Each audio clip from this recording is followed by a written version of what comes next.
गौरांगी राधे वृंदावनेश्वरी कृष्ण वृषभानुसुते देवी प्रणमामि हरिप्रिये वाञ्छाकल्पतरुभ्यश्च कृपा सिन्धुभ्य च पतितानां पावनेभ्यो वैष्णवेभ्यो नमो नमः। जय श्री कृष्ण चैतन्य प्रभु नित्यानंद श्री अद्वैत गदाधर श्रीवासादि गौर भक्त वृंद। हरे कृष्णा कृष्ण कृष्ण हरे हरे, हरे राम राम राम हरे हरे। नमो विष्णुपादाय कृष्णपृष्ठाय भूतले श्रीमते भक्तिवेदांत स्वामी नामिने। नमस्ते सरस्वते देवी गौरवाणी प्रचारिते विशेष शून्यवादी पाश्चात्य की।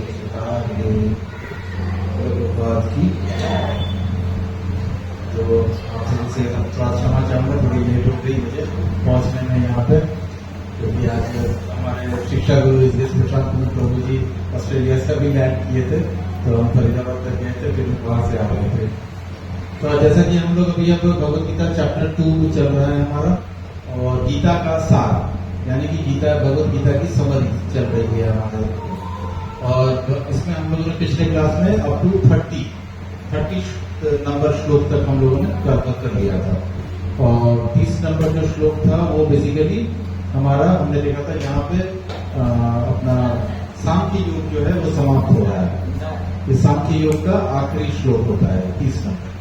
तो आज हम लोग कोशिश करेंगे 31 से लेके, हमारा टारगेट है कि 31 से 50 तक जाएगा, 50 श्लोक तक हम कोशिश करेंगे इसको कवर अप करने। भगवद गीता आप निकाल लीजिए सारे लोग। भगवद गीता में चैप्टर 2 गीता का सार, और श्लोक का नंबर 31 से हम स्टार्ट करेंगे।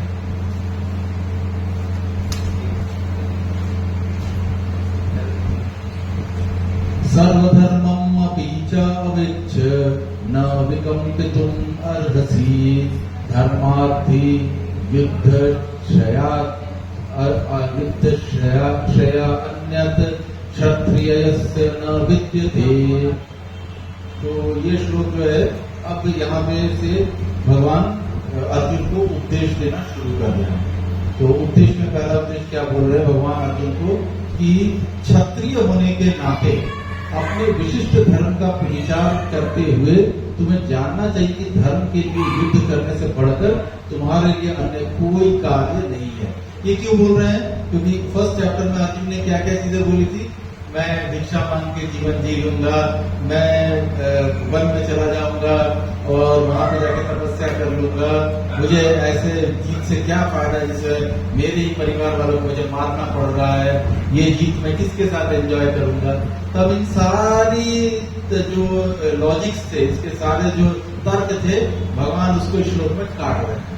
क्या बोल के कि तुम्हारा व्यक्तिपरक कार्य क्या। व्यक्तिपरक कार्य का मतलब होता है कि जो हमारा नेचुरल टेंडेंसी है।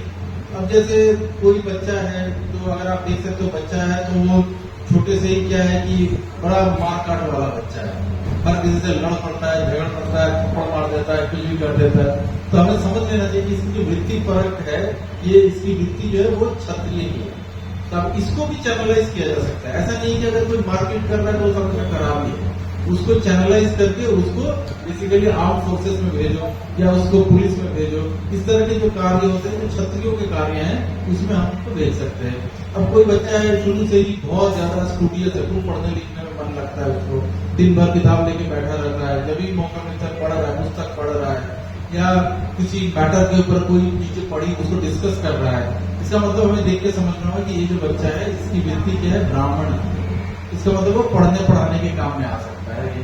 ऐसे ही कुछ बच्चा होगा, छोटे में ही बच्चा आपको पता चल जाएगा, कुछ बोलेगा कि ये कर दो, अच्छा ये नहीं दे रहे बच्चे से बोलते ये दे दो।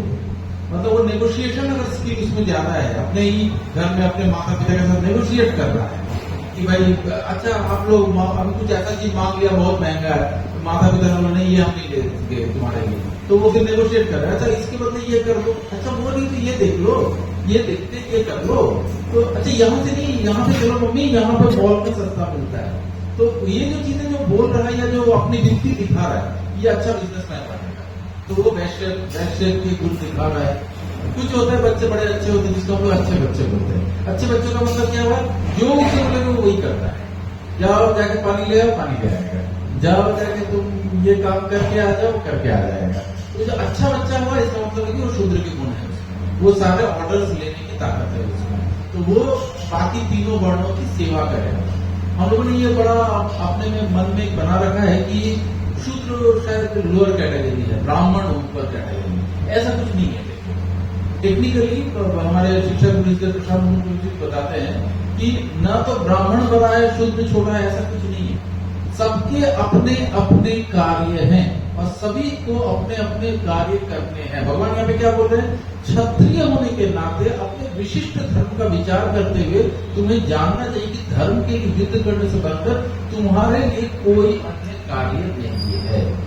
अब धर्म के लिए युद्ध है, अब धर्म के लिए युद्ध क्यों है, क्योंकि धर्म कौन है, धर्मम तो साक्षात भगवत प्रणीतम, भगवान श्री कृष्ण ही धर्म है। जो वो बोल रहे हैं करने के लिए, जो गाइडेंस दे रहे हैं वही धर्म, इसके अलावा धर्म नहीं है फिर कोई।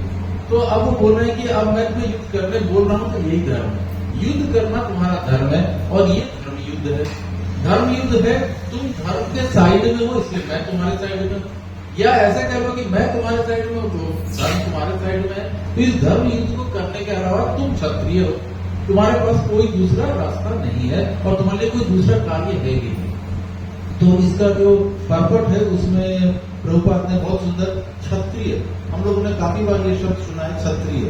ये क्षत्रिय शब्द का प्रभुपाद ने बहुत सुंदर व्याख्या प्रस्तुत किया है कि क्षत्रिय का मतलब क्या होता है। क्षत का मतलब होता है किसी प्रकार की चोट, हानि, नुकसान, ये सारी चीजों को, किसी भी प्रकार का नुकसान जो है, चाहे वो फिजिकल हो, मेंटल हो, किसी भी प्रकार का, मॉनिटरी हो, कैसे भी अगर नुकसान कोई आपको पहुंचा रहा है तो वो शट है, वो मतलब हमें दर्द दे रहा है या किसी प्रकार से हमें तकलीफ ला रहा है, तो उससे त्रायते, उसके जो हमें त्रायता है, यानी कि जो हमें इससे बचाता है वो क्षत्रिय है। क्षत्रिय वो नहीं है कि मैं बोलूंगा कि मैं क्षत्रिय हूँ और बाहर कुत्ता भौंक रहा है तो मैं गली के अंदर घुस गया, भाई बाहर कुत्ता काट लिया तो मैं क्या सजा, अगर ये है तो आप क्षत्रिय नहीं। अच्छा, ये जो गुण है, ये सारे जितने भी वर्ण आश्रम बनाए हैं भगवान ने, आगे हम पढ़ेंगे, आगे के चैप्टर में भगवान बोलते हैं चतुर्वर्णम मया सृष्टम गुण कर्म विभाग है। भगवान ने ये नहीं बोला कि मेरे पिताजी ब्राह्मण है तो मैं ब्राह्मण हूँ, वंश से नहीं है। भगवान ये नहीं बोलते हैं कि हमारा जो इसमें है, जो हमारे जो पिताजी जो थे हम भी वही हैं, नहीं, ऐसा नहीं होगा। जैसे डॉक्टर का बेटा डॉक्टर नहीं हो सकता है, डॉक्टर का बेटा डॉक्टर तभी होगा जब वो डॉक्टर की एमबीबीएस की पढ़ाई करेगा और पढ़ाई पास करने के बाद उसको डिग्री मिलेगी, तब वो डॉक्टर बोला जाएगा। ऐसा नहीं कि सिर्फ मेरे पिताजी डॉक्टर थे तो मैं भी डॉक्टर हूँ, ऐसा नहीं हो सकता है। मेरे पिताजी इंजीनियर थे तो मैं भी इंजीनियर हूँ, ऐसे नहीं हो सकता। इंजीनियरिंग की पूरी पढ़ाई करो, पूरे 4 साल रगड़ो, उसके बाद जाके तुमको इंजीनियरिंग की डिग्री मिलेगी, तब तुम इंजीनियर कहलाओगे। और ये प्रथा भगवान ने वर्णाश्रम में भी कर रखी है। अगर तुम में ब्राह्मण के गुण हैं तो तुम ब्राह्मण हो, अगर तुम्हें क्षत्रिय के गुण हैं तो तुम क्षत्रिय हो, अगर तुम्हें वैश्य के गुण हैं, तुम्हें व्यापार करने का, कृषि को रक्षा करते हो, तुम कृषि करते हो, और गाय की रक्षा करते हो, तुम गाय पालते हो तो तुम वैश्य हो। और आखिरी वाला शूद्र। अगर हम ये सोचे कि ब्राह्मण ही सबसे बड़ा है तो भगवान तो स्वयं किसमें जन्म ले रहे हैं, वैश्य कुल से। नंद महाराज क्या थे, गाय ही तो पालते थे, गाय पालते थे, गाय का दूध बेचते थे, दूध मक्खन दही बेचते थे, यही था ना। कंस को कर चुकाने जाते थे और बेचने का काम यही तो था। ये क्या काम है, ये तो बेसिकली वैश्य का काम है ना। तो भगवान ने क्यों वैश्य का लिया? अगर ब्राह्मण सबसे उच्च कुल है, भगवान को तो ब्राह्मण में जन्म लेना चाहिए था, लेकिन भगवान आ ही रहे वैश्य कुल में, ये बताने के लिए कि ऐसा कुछ नहीं है कि ब्राह्मण बड़ा है, वैश्य छोटा है, क्षत्रिय बड़ा, शूद्र छोटा है, ऐसा कुछ नहीं है। किसी भी कुल में कोई भी जन्म ले सकता है, लेकिन उसके कर्म कैसे हैं ये डिसाइड करेगा कि वो ब्राह्मण है या नहीं है। तो हमारे भक्ति सिद्धांत सरस्वती महाराज जी हमेशा ये बात बोलते थे कि रबर स्टैम्प ब्राह्मण नहीं हो सकता है। हमने क्या सोच रखा है कि कोई भी आदमी ब्राह्मण है तो उसका जो बेटा है वो भी पूजा पाठ करता है, वो ब्राह्मण है। अरे ऐसे कैसे ब्राह्मण हो गया? सिर्फ पूजा पाठ करने से ब्राह्मण हो गया? तो प्रभुपाद बोलते थे ब्राह्मण होने के लिए ब्राह्मण गुण चाहिए। ब्राह्मण गुण के लिए कम से कम बेसिक गुण जो है वो है सतोगुण में रहना। अब हमने पंडित जी को बुला दिया, पंडित जी पूजा कर दीजिए, पंडित जी आए यहाँ पे ओम नहीं की पेट पाठ किया, सारा कुछ करने के बाद पंडित जी बोला थक गया हूँ माता जी, एक कप चाय बना दो। ये क्या ब्राह्मण है जो चाय पीता है? ब्राह्मण हो के आप चाय कैसे पी सकते हो? आपका अलाउड ही नहीं है चाय पीना, क्योंकि चाय जो है वो नशीले पदार्थों में आता है। ब्राह्मण होकर आप नशा कर रहे हो, चाय को नशे में रखा गया है। ठाकुर जी चाय नहीं पीते, हमारे कृष्ण भगवान चाय नहीं पीते हैं। वो बात अलग है कि कुछ कुछ माताएं भाव में आके बोलेगी हम चाय पीते हैं, हम अपने गोपाल जी को भी चाय पिलाते हैं। अरे गोपाल जी चाय नहीं पीते हैं, किसी शास्त्र में कहीं पे लिखा हो कि गोपाल जी ने चाय पी है, या कभी यशोदा माता ने भगवान के लिए चाय, एक कप चाय बना दी है, कहीं नहीं है। तो इसलिए चाय कॉफी वो नहीं पी सकते। अगर आपका ब्राह्मण जिसको आपने बुलाया वो चाय पीता है तो बेकार, वो ब्राह्मण की वो शूद्र ही है, वो शूद्र हो गया। तो इस प्रकार से भगवान यहाँ पे बोल रहे हैं कि किस प्रकार से क्षत्रिय कौन होता है, और उसमें बोला गया है कि अब ऐसे इसमें एक बहुत सुंदर ये भी आया कि क्षत्रिय तो युद्ध करते हैं, और अगर युद्ध करते हैं तो काटना पड़ता है। अगर मारना काटना पड़ रहा है तो क्या ये पाप नहीं है? क्या ये गलत नहीं है? नहीं, ये गलत नहीं है। क्यों? क्योंकि क्षत्रिय का ये धर्म है। जैसे हमारे मन में बहुत बार संख्या आती है, हम लोग बोलते हैं, बहुत लोग ये महाभारत में आर्ग्यू करते हैं, अरे युधिष्ठिर महाराज, बड़े लोग बोलते हैं धर्म के राजा थे, धर्म के पुत्र थे, यमराज के पुत्र थे, यमराज ही युधिष्ठिर बन के आए थे, इतने अगर धर्म के थे तो जुआ खेलने कैसे चले गए? जुआ खेलने गए थे ना, जिसमें द्रौपदी का चीरहरण हुआ और इतनी सारे राजपाट हार है, तो जुआ खेलने कैसे चले गए? तो इसको प्रभु जी बताते हैं कि ये वो सबसे पहले युधिष्ठिर महाराज क्षत्रिय थे। क्षत्रिय दो चीजों से पीछे नहीं हट सकता है। पहला है ललकार के, अगर कोई आपके सामने से ललकारे कि भाई आप आओ मेरे से युद्ध करके दिखाओ, तो वो पीछे नहीं हट सकता है, उसको लड़ना पड़ेगा। भले वो सामने वाला उससे 3 गुना ज्यादा पावरफुल है, ज्यादा शक्तिशाली है, और उसे पता चल रहा है कि ये इससे लड़ूंगा तो मैं मर जाऊंगा, ये मेरे गला काट देगा, लेकिन वो पीछे नहीं हट सकता है, क्योंकि उसने उसको बुलाया आओ मेरे से लड़ो, लड़ने के लिए बुलाया तो लड़ना ही पड़ेगा, कोई उपाय नहीं है। तो उसमें आप डट कर मर जाओ वो ठीक है, लेकिन आप बैक आउट नहीं कर सकते। वैसा ही दूसरा आता है द्यूत क्रीड़ा। द्यूत क्रीड़ा होगी जुआ खेलना। क्षत्रियों में नियम है कि अगर किसी ने आपको जुए के लिए चैलेंज किया, आओ मेरे साथ जुआ खेल के दिखाओ, उन्हें सिखाया जाता है, अपने बच्चों को भी सिखाया जाता है। जो चौपर होता है वो सिखाया जाता था, जो क्षत्रिय बच्चे होते थे कि तुमको सीखना ही है गेम। जैसे तलवार चलाना सिखाया जाता था, वैसे ही युद्ध क्रीड़ा कैसे होती है वो सिखाया जाता था। तो करना, क्योंकि क्षत्रिय का धर्म में है वो। इसीलिए युधिष्ठिर महाराज को जितना बार दुर्योधन ने 2 बार बुलाया, पहले बार बुलाया फिर दूसरी बार बुलाया, तो लोग बोलते हैं कि अरे इतने बड़े राजा थे, लेकिन गए तो गए वहां पे, उसके बाद फिर पहली बार हार गए तो उसके बाद दूसरी बार क्यों जाना था? नहीं जाते, द्रौपदी का चीरहरण नहीं होता, लेकिन फिर गए क्यों? क्योंकि फिर उसने बोला, फिर उसने चैलेंज किया कि आओ मेरे साथ द्यूत में लड़के दिखाओ, द्यूत खेल के दिखाओ, तो उसमें उनको जाना पड़ेगा, क्योंकि वो क्षत्रिय थे। वैसे ही यहाँ पे बताया जाता है कि जो क्षत्रिय लोग हैं वो जंगल में जाके पहले शेर वेर का शिकार करते थे। अभी शेर का शिकार आप बोलोगे तो गलत है, जीव हत्या हो गई, नहीं, क्षत्रिय के लिए नहीं है, क्षत्रिय के लिए नहीं है, क्योंकि क्षत्रिय को बोला जाता था आप अपने सारे अस्त्र शस्त्र लेके जंगल में जाओ, शेर को ललकारो, अगर शेर आपको अटैक करता है तो आप उसको मारो। और पहले उसको मारा जाता था उस शेर को, लेकिन उस शेर का मांस खाने के लिए मारा नहीं जाता था। उसको मारने के बाद प्रॉपर वे में उसका दाह संस्कार किया जाता था, उसको दाह संस्कार करके उसको नवजीवन प्रदान किया जाता था। तो ये क्षत्रियों का नियम था। वैसे जैसे हमारे काफी लोग बोलते हैं, आप लोग बोलते हो नॉनवेज नहीं खाना है, वो नहीं करना है, मारना नहीं है, लेकिन आपके धर्म में ही लिखा हुआ है बलि की प्रथा, आप क्यों बलि देते हो? तो अब इसमें समझना है कि बलि की जो प्रथा थी, या बलि जो वेदों में बलि का वर्णन है, वो ये नहीं है कि मैं गाय को मार के गाय का मीट खाने के लिए मैं बलि दे रहा हूं, नहीं। एक बूढ़ी गाय को मारा जाता था या उसको बलि में दिया जाता था, सौंपा जाता था, और उस यज्ञ अग्नि में प्रवेश करा के उसको एक नया शरीर प्रदान किया जाता था। क्या आज के हम में से कोई भी ब्राह्मण ऐसा है इस कलयुग में, कोई ऐसा मिलेगा जो कि सामने से किसी को मारेगा, गाय को मारेगा और इंसान का शरीर बन के निकल के आएगा? अगर इतनी हिम्मत है तुम में, अगर इतनी तक तुम शक्तिशाली हो, तो तुमको भी उस गाय को मारने का अधिकार है। तुम काट दो गाय, तुम घोड़ा, जैसे अश्वमेध यज्ञ होता था, घोड़ा काट देते थे, तो घोड़े को जो काटा है तो उसके बदले में उसको नया शरीर प्राप्त होता था, और यज्ञ में अगर वो करता था तो उसको फिर सीधा मनुष्य जीवन योनि भी प्राप्त होती। तो अब सवाल है कि क्या तुम्हारे पास या हमारे पास किसी के पास ऐसे ब्राह्मण उपस्थित है जो यज्ञ में इस प्रकार की बलि देके उस प्रकार का नव शरीर प्रदान कर सके? हमारे पास कोई ऐसा नहीं है। इसीलिए कलयुग में बलि प्रथा जो है वो निषेध है, निषेध है, तो उसको मना किया गया है कि बलि प्रथा है ही नहीं कलयुग के लिए। तो इस प्रकार से काफी सारी चीजें हैं जो इसमें प्रभुपाद ने बहुत सुंदर सुंदर इसमें लिखा है कि राजनीति में अहिंसा कूटनीति चाल हो सकती है, किंतु ये कभी कारण या सिद्धांत नहीं रही।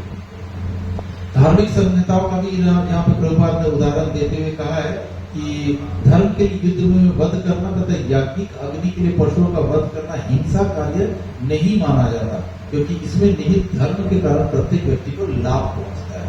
अब यज्ञ हुआ, यज्ञ में जो बलि हुआ उसमें जो पशु का बलिदान दिया गया उसके बदले एक मनुष्य शरीर प्राप्त हुआ, तो इसमें पूरे सोसाइटी को फायदा हो रहा था, पूरे समाज को फायदा हो रहा था, इसलिए ये प्रक्रिया जो है वो अलाउड थी। तो इस तरह से भगवान बोल रहे हैं अर्जुन को कि तुम्हें भी, तुम एक क्षत्रिय हो, तुम अगर ये बोलोगे कि भाई मैं नहीं लड़ूंगा, मैं बैठ जाऊंगा, तो फिर क्या फायदा हुआ तुम्हारा? इतने इतने तुमने शस्त्र सीखे हैं, चिड़िया की एक आंख देखते थे, सब लोग तुमको हंसेंगे, सभी तुम्हारा उपहास उड़ाएंगे, सब तुमको मजाक उड़ाएंगे, यही अर्जुन है, युद्ध से भगड़ू है, भाग के आ गया है। आज भी है, हमारे यहाँ पे भी है। अगर किसी कोई आदमी गया वॉर फील्ड में, तो वहां से अगर वो डर के मारे वापस आ गया तो इंडियन आर्मी उसको मतलब कोर्ट मार्शल कर देती है, स्टेट कोर्ट मार्शल है। आप मर जाओ तो आपको बहुत बड़ा आपको मेडल सब मिलेगा, लेकिन आप भाग के वापस कैसे आ गए? इसीलिए हमारे जो जितने भी जवान हैं, हम देखते हैं कितने उदाहरण है, लोगों ने मतलब प्राण दे दिए लेकिन अपना पोस्ट नहीं छोड़ा, लड़ते लड़ते सामने 40 लोग हैं, इधर 4 लोग हैं, फिर भी लड़ रहे। क्यों? क्योंकि वापस नहीं आ सकते ये करके। तो प्रभु जी कथा भी बताते हैं कि राजस्थान में है, तो राजस्थान में ऐसे हुआ था कि किसी राजा का जो बेटा था वो गया था, युद्ध करने गया था, और उसके बाद फिर राजमाता को खबर आई कि आपका पुत्र बहुत घायल होकर वापस चला रहा है, क्योंकि वो युद्ध में परास्त नहीं कर पाया। तो युद्ध में परास्त नहीं कर पाया, ये सुनने के साथ राजमाता ने ऑर्डर किया कि जो किले के दरवाजे बंद कर दो, उसको अंदर नहीं घुसने दो। क्यों? क्योंकि वो पीठ दिखा के वापस कैसे आ रहा, मर जाता वहां, आखिरी सांस तक मरते मरते घायल हो गया, घायल में भी उसको लड़ना है, लड़के वो वहां पे ये करता तो वो अच्छा था, हार के कैसे वापस आ रहा है, तो हार के वापस आने से आपका वेलकम नहीं। इस प्रकार से काफी सारी चीजें इसमें बताया गया है। इसका जो तात्पर्य है उसमें प्रभुपाद ने आखिरी में बोल रहे हैं जिसमें कि स्वधर्म के 2 प्रकार के होते हैं। जब तक मनुष्य मुक्त नहीं हो जाता तब तक मुक्ति प्राप्त करने के लिए धर्म के अनुसार शरीर विशेष के कर्तव्य करने होते हैं। जब वो मुक्त हो जाता है तो उसका विशेष कर्तव्य या स्वधर्म आध्यात्मिक हो जाता है। जैसे कि आप बोल सकते हो कि यहाँ पे डिफरेंट कार्य जो हम करते हैं उसका हमें फल भी मिलता है, और वो फल मिलता है जो है, अब आप बोलोगे कि भाई क्षत्रिय ने तो मार दिया, काट दिया, उसको तो नरक में जाना चाहिए, उसका वो स्वधर्म है बोल के वो नरक में नहीं जाएगा। लेकिन एक अगर वैश्य ने किसी को काट दिया, मार दिया, तो गया नरक में, उसके ऊपर पाप का ये लगा। इसी प्रकार से झूठ बोलना अलाउड नहीं है, लेकिन एक वैश्य बिजनेस कैसे करेगा अगर झूठ नहीं बोलेगा? अगर 2 रुपए के सामान को वो 4 रुपए में नहीं बेचे तो उसको किस बात का वैश्य है? वो बोलते समय क्या बोलेगा ग्राहक को, अरे ये मेरी खरीद है, मैं तो कुछ नहीं कर रहा हूँ, यही मेरी खरीद है, 4 रुपए की खरीद है, खरीद देंगे 2 रुपए की, आप बोलोगे तो झूठ बोल रहा है। लेकिन ये झूठ जो है उसको पाप का अधिकारी नहीं है, उसे पाप नहीं मिलेगा इसकी वजह से। क्यों? क्योंकि वो अपना वृत्ति परक कार्य कर रहा है। भगवान यही बोल रहा है कि वृत्ति परक कार्य करना है और धर्म के लिए करना है। तो इस प्रकार से अभी हम लोग 32 में चलते हैं। 32 और 33 बहुत मजेदार श्लोक है। इसमें भगवान बड़ा सुंदर बताएंगे कि 32 में भगवान बताते हैं 2 फायदे अगर तुम मेरे बताए गए राह पे चलते कि अपने वृत्ति पर करते हो, और 33 में बताते हैं भगवान कि 3 नुकसान। 2 में 2 फायदे हैं और 33 3 में 3 नुकसान होता है। तो इसी में ये 32-33 का श्लोक है। तो इसमें भगवान क्या बोल रहे हैं, यदृच्छया चोपपन्नम स्वर्गम स्वर्गद्वारम अपावृतम सुखिना क्षत्रिय पार्थ लभन्ते युद्धम निविष्यम्। और इसमें भगवान क्या बोला, हे पार्थ वे क्षत्रिय सुखी हैं जिन्हें ऐसे युद्ध के अवसर अपने आप प्राप्त होते हैं और उनके लिए स्वर्ग लोक के द्वार खुल जाते हैं। यहाँ पे भगवान बोलते हैं कि अगर युद्ध हुआ और तुमने क्षत्रिय के जैसा लड़ा तो इसके दो परिणाम हैं। या तो तुम लड़ते लड़ते मर जाओगे, यानी तुम वीर गति को प्राप्त हो जाओगे, या फिर तुम जीत जाओगे। अगर तुम जीत जाते हो तो इस पूरे संसार का चक्रवर्ती सम्राट बनने का भोगोगे, उसकी जितनी भी ऐश्वर्य है उसको तुमको भोगने का मौका मिल जाएगा। और अगर मर गए तो स्वर्ग द्वारम अपावृतम, तुम्हें तुम्हारे लिए सीधा स्वर्ग का द्वार खुलेगा। मतलब यहाँ मरे उधर सीधा डायरेक्ट स्वर्ग में, बीच में कुछ नहीं। क्यों? क्योंकि तुमने अपना वृत्ति पर कार्य करते करते तुमने अपना प्राण त्याग दिया। तो इसलिए इसके लिए दो फायदे भगवान ने उनको बताया। और एक नीचे इसमें से पराशर स्मृति, जो पराशर मुनि कौन है, हमारे व्यास देव के पिताजी हैं। तो पराशर स्मृति से भी प्रभुपाद ने एक श्लोक यहाँ पे ये किया है, प्रस्तुत किया है, जिसमें कि इसका अर्थ है क्षत्रिय का धर्म है कि वो सभी क्लेशों से नागरिकों की रक्षा करे। मतलब अगर एक क्षत्रिय है तो उसका ये धर्म होता है तो सभी प्रकार की परेशानियां जिसमें कि नॉर्मल पब्लिक जो परेशान रहती है उससे उसकी रक्षा करे।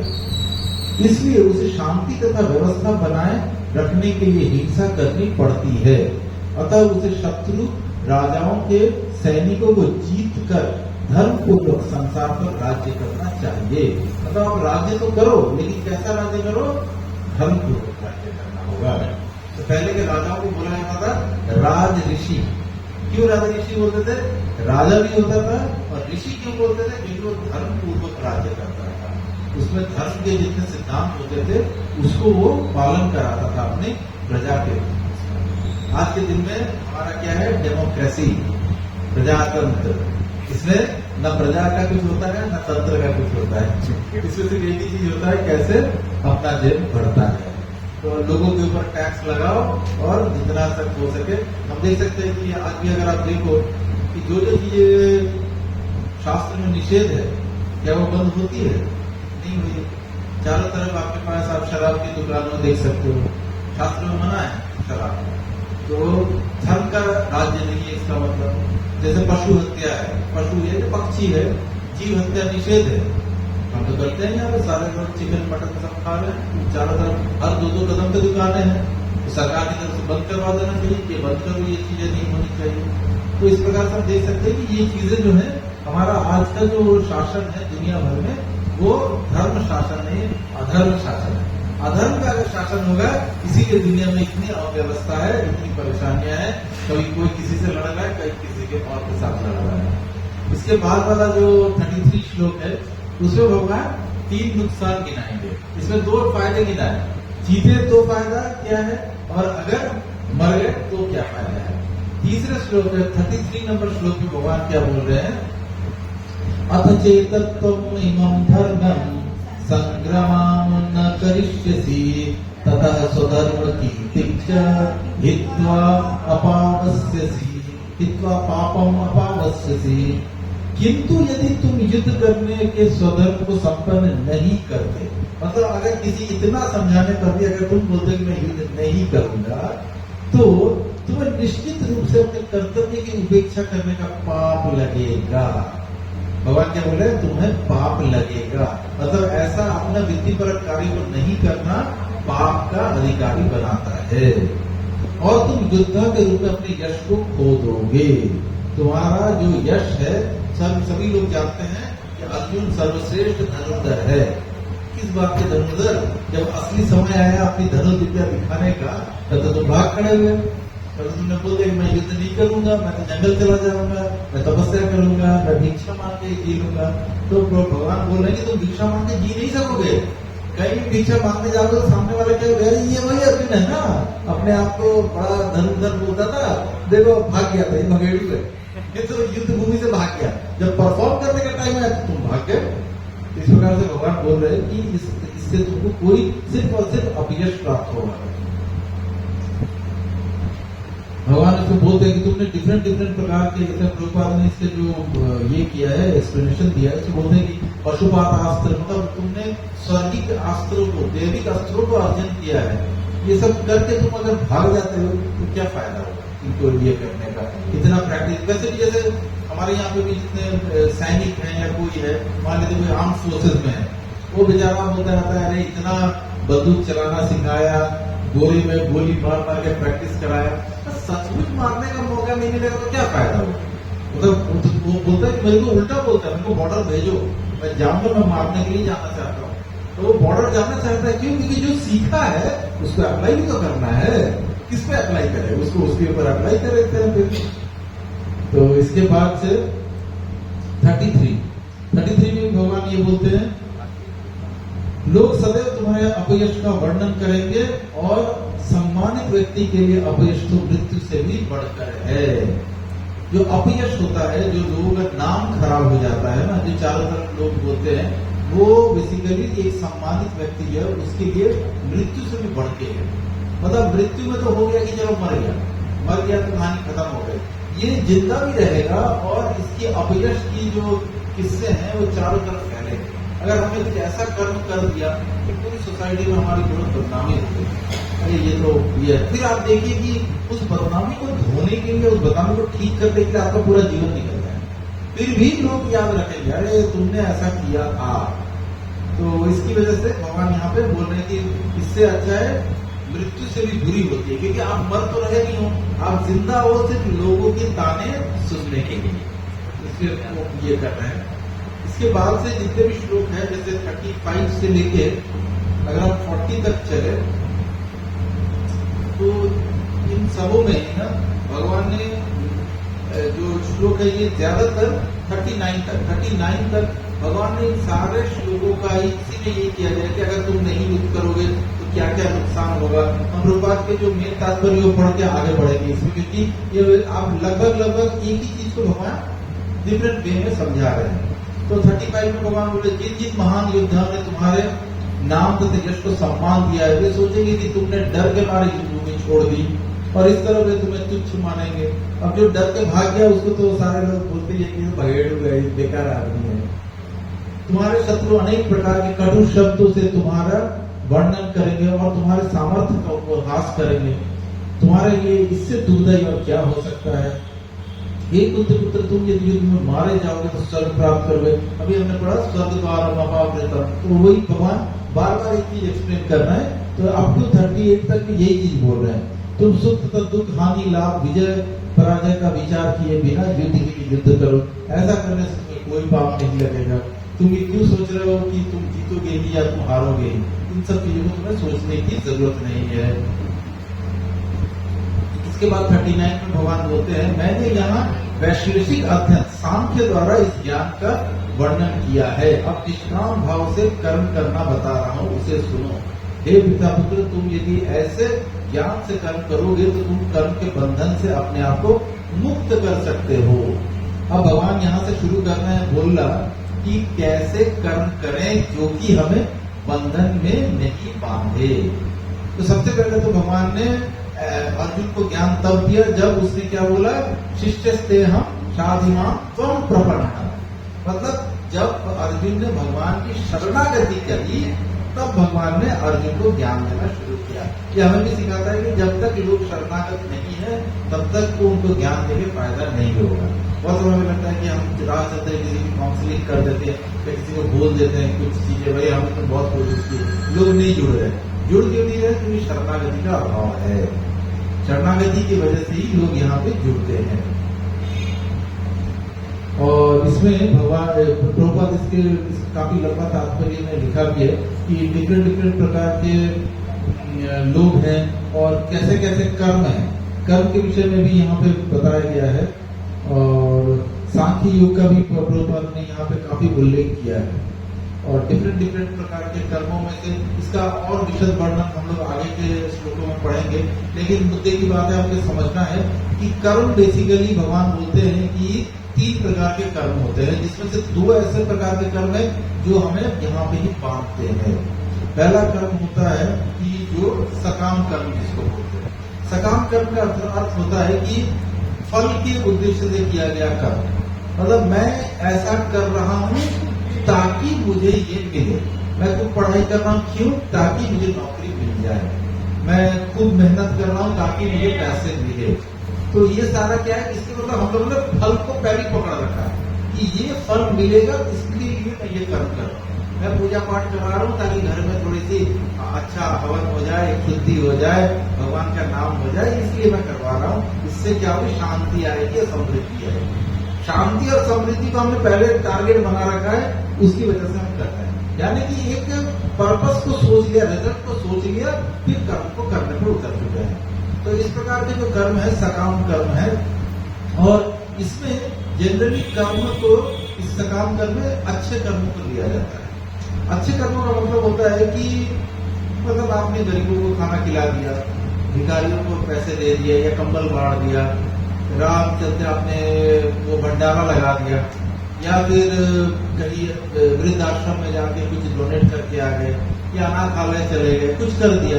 ये सारे कर्म बुरे तो नहीं है ना, कोई कर्म बुरा तो नहीं है इसमें से। तो ये बुरे कर्म नहीं है, लेकिन ये कर्म है। अब इन कर्मों के फलस्वरूप आपको प्राप्त क्या होगा, पुण्य। ये सबसे बड़ा प्रॉब्लम है। आपने अच्छे कर्मों का इस तरह के कर्म किए तो इससे आपको मिलेगा पुण्य। अब पुण्य का करोगे क्या, अब पुण्य जैसे ही मिला उसके फलस्वरूप, पुण्य के फलस्वरूप हमें वैभव मिलता है, सुख मिलता है, बहुत सुंदर घर मिलेगा, ऐश्वर्य मिलेगा, पैसा आ जाएगा। ये जो पुण्य हुआ इसको भोगने वापस आना पड़ेगा, क्योंकि पुण्य का प्रॉब्लम ये है कि पुण्य लेके जाएगा, भोगने का स्थान तो यही है ना। तो वापस यहाँ पे जन्म लेना होगा, फिर किसी माँ के गर्भ में घुसना होगा, फिर बच्चे के फॉर्म में पैदा होकर निकलोगे, फिर उसके में आपको उस पुण्य को भोगना होगा। हाँ, ये है कि आपका अच्छे पुण्य है तो आपको बहुत पैसे वाले घर में आपका जन्म हो गया, बड़ा आपका ऐश्वर्यपूर्ण जीवन है, लाइफ में आपको कोई स्ट्रगल नहीं करना पड़ रहा है, तो ये आपके पुण्यों का फल है।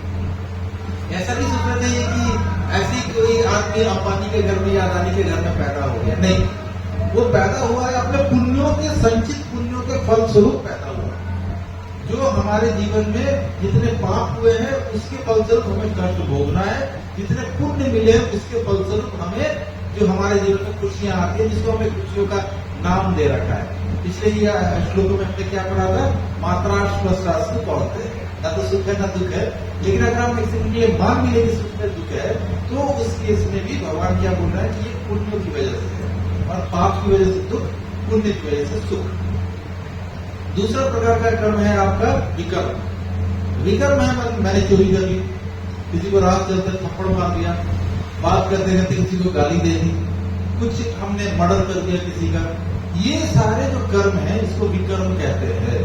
ये शास्त्र के विपरीत कर्म है। अगर आपने ये किया तो आपका पाप कर्म हो। अब ये पाप कर्मों की सजा मिलेगी आपको। सजा कैसे मिलेगी, तो आपको भी वैसा ही जन्म मिलेगा। आप में जिसको आपने थप्पड़ मारा कल वो आपको थप्पड़ मारेगा। आज आपने किसी को गाली दे दी और वो सह गया, तो अगले जन्म में वो गाली देने लायक हो जाएगा और आपको सहना होगा। प्रभुपाद बोलते थे जैसे कि जो भिखारी होते हैं इनको भिक्षा नहीं दी, इनको देनी नहीं चाहिए, बहुत ज्यादा से ज्यादा हो जाए तो आप प्रसाद कुछ दे दो, लेकिन इससे ज्यादा कुछ मत दो। क्यों? क्योंकि ये अपने ही कर्मों का फल भोग रहे हैं। ऐसे ही थोड़ा रेड लाइट में भीख मांग रहे हैं, ये अपने ही इतने पाप किए हैं कि आज हमें वो योनि मिल रही है। एक बच्चे का जन्म होता है एकदम फर्स्ट क्लास एसी के अंदर में, हॉस्पिटल के अंदर में 4-5 डॉक्टर खड़े हैं, नर्सें खड़ी है, सब लेके एक एक चीज का बच्चे का देखा जा रहा है, थर्मोमीटर से चेक हो रहा है, सब कुछ हो रहा है। वही एक बच्चा फुटपाथ पे पैदा हो रहा है। पहले तो दोनों ही हो रहा है। क्यों ये फुटपाथ पे पैदा हुआ, क्यों वो उतना उसमें पैदा हुआ, इतना ऐश्वर्य में पैदा हुआ? उसके कर्म ही ऐसे थे कि उसे फुटपाथ पे पैदा होना था, उसके कर्म ही ऐसे थे। तो ये अपने ही किए हुए कर्मों का फल भोग रहे हैं ये लोग। तो इसलिए वो जो चीज है, जो पाप कर्म अगर हम करते हैं या दुष्कर्म हम करेंगे, तो हमें लगता है कि सब हम आज के दिन में अभी तो निकल गया ना, क्या कुछ तो नहीं हुआ। अब मैं चुपचाप किसी का मर्डर करके आया हुआ हूँ, लेकिन आने के बाद मुझे कौन पकड़ सकता? मैं तो गाँव में किया हूँ, यहाँ पे कोई है थोड़ी ना। वो सब पुलिस को मैंने पैसे वैसे देके रफा दफा कर दिया केस। अरे आपने यहाँ का केस रफा दफा किया, वो ऊपर में जो आपका जो आपने जो कर्म किया ना वो नोट हो गया। उसके एक नहीं 11 साक्षी हैं, ये सूर्य ने देखा, ये वायु ने देखा, ये आपका जो जमीन है, जो धरती माता है, सब साक्षी देगी। आपकी मृत्यु के समय में सब साक्षी देगी ये खूनी था, हाँ इसने खून किया है। तो ये इसकी सजा तो मिलेगी ना आपको, आप बच कहां जाओगे? सजा भोगने के लिए आप पृथ्वी में आओगे तो वो सजा, हमें कभी कभी लगता नहीं कि भाई इतनी गर्मी है, इतना ये है, कैसे ये लोग यहाँ पे रेड लाइट पे धूप पे खड़े होकर भीख मांगते हैं, कैसे मांगते हैं? कभी सोचिए कि कैसे मांग लेते हैं। एक बच्चा को जब हमारे यहाँ पैदा हो रहा है, वो इसको बचाओ, उसको ठंड से बचाओ, गर्म से बचाओ, ये करो वो करो, कितना उसकी हिफाजत हो रही है। वही एक बच्चा फुटपाथ पे जो पैदा हो रहा है वो वहां पे नंगे घूम रहा है, अपनी माँ के साथ साथ रेड लाइट में भीख मांग रहा है, वही जो उसको गाड़ियों से मिल रहा है वही खा रहा है, केचपी खा रहा है, उसमें धूल मिट्टी पड़ रही, मक्खी बैठ रही, वही खा लेता है। तो अब सवाल है कि वो कैसे सह रहा है, और हमारा बच्चे को आप देख लो एकदम इतना हिफाजत से रख के भी 2 दिन में अरे बड़ी बड़ी सर्दी खांसी हो गई, मतलब हमारे बच्चे को वो भी बर्दाश्त नहीं हो पा रहा है। और ये सड़क पे है, हमारा बच्चा एसी में रहने में उसको प्रॉब्लम हो रहा है, और ये सड़क पे है, धूप में, कड़ी धूप में अपनी माँ के साथ भीख मांगने के लिए निकल पड़ा है, इसको तो कुछ नहीं हो रहा है। तो इसको कैसे ये चीज कैसे वो सह रहा है? हमारे प्रधानमंत्री लोग बोलते हैं कि स्वर्ग और नर्क जो है ना प्रैक्टिस ग्राउंड है, प्रैक्टिस कराया जाता है। ये पहले से ट्रेंड है, ये स्वर्ग को भोग के आया है, नर्क भोग के आया है। इसने अपने पूर्व जन्म में ऐसे कर्म किए कि इसको सीधा नर्क मिला। हमें लगता है कि नर्क चला गया ना तो अपने पापों का तो भोग लिया, ना ना ना ना ना, पापों को नहीं भोगा। पाप भोगने के लिए तो यही आना पड़ेगा, इसी पृथ्वी पे। जैसे पुण्य भोगने वापस यहाँ पे आना पड़ेगा, पाप भोगने भी आना पड़ेगा। तो पाप के लिए ट्रेनिंग है, वो ट्रेनिंग स्कूल है। वो नरक जो है वो ट्रेनिंग स्कूल है, वहां पे तुमको कष्ट दे देके ऐसा बना दिया जाएगा, तुमको लगेगा हाँ ठीक है, ये तो मैं सह सकता हूँ। अब जहाँ पे नर्क में वो गर्म तेल की कढ़ाई में उसको तला जा रहा था, उसको यहाँ पे धूप में खड़े होकर भीख मांगने में क्या प्रॉब्लम है? वो तो बड़ा अच्छा है, तो बोले ये तो एसी है। क्योंकि जो आत्मा जो है वो तो वो चीज सह के आई है ना, कोई दिक्कत नहीं है उसको, वो तो सह लेगी। यहाँ पे हमारे लिए बड़ी तकलीफ है, कैसे यार कैसे धूप पे खड़े होकर ये कर रहा है, ना ना ना, ये सब नर्क से आया हुआ है, उधर पे घूम के आया है इधर में। अब यहाँ पे ये भोगने के लिए आया है, ये कष्ट, ये दुख इसको भोगना पड़ेगा यहाँ पे। अब चाहे वो स्त्री शरीर में है चाहे पुरुष शरीर में है, किसी के लिए उसको उसने जैसे कर्म किए उसको उसका फल भोगना पड़ेगा। इसलिए हमें यहाँ से तो हम बच जाएंगे, यहाँ के राजा और यहाँ के कानून से आप बच सकते हैं हम लोग, लेकिन भगवान के कानून से नहीं बच सकेंगे। प्रकृति का कानून बहुत बहुत स्ट्रॉन्ग है। और तीसरा प्रकार का कर्म होता है, एक हो गया सकाम कर्म, सकर्म, एक होता है विकर्म, और एक होता है अकर्म। हमने देखा कि सकर्म करो, अच्छे कार्य करो या बुरे कार्य करो, दोनों ही आपको घूम फिर के कान पकड़ के यहीं पे लेके आएंगे पटके की। आप चाहे स्वर्ग में भी चले जाओ, स्वर्ग भी प्रैक्टिस ग्राउंड है, भोगने का प्रैक्टिस ग्राउंड। आप भोग के फिर अल्टीमेटली प्रैक्टिस हो गया, अब मैच खेलने कहाँ आना है, यही पे आना है। फिर यहाँ पे पैदा हो गए, अंबानी के घर में पैदा हो गए, करोड़पति के घर में पैदा हो गए, उसके बाद आप आराम से जिंदगी जियोगे। वो हजम करना भी आसान नहीं है। अब पिछले जन्म में मान लेते हैं वो एकदम सिंपल सा आदमी था, अब इस बार जहाँ जन्म हुआ है वो बहुत बड़ा करोड़पति है वो। अब उसको आदत ही नहीं है अगर कि भाई करोड़पति में जैसे ही पाँव नीचे रखेंगे तो एक मेड आएगी नीचे चप्पल रखेगी, बोलेगी ये क्या कर रहा है भाई, छोड़ दो वही करे। इतने लोग मुझे पसंद नहीं है, लेकिन वो तो आराम से रहते हैं, उसको सारे लोग भी पसंद आ जाते हैं, सारी उसके जितने वर्कर्स हैं जो उसको हेल्प करते हैं वो भी पसंद आते हैं। क्यों आ रहा है?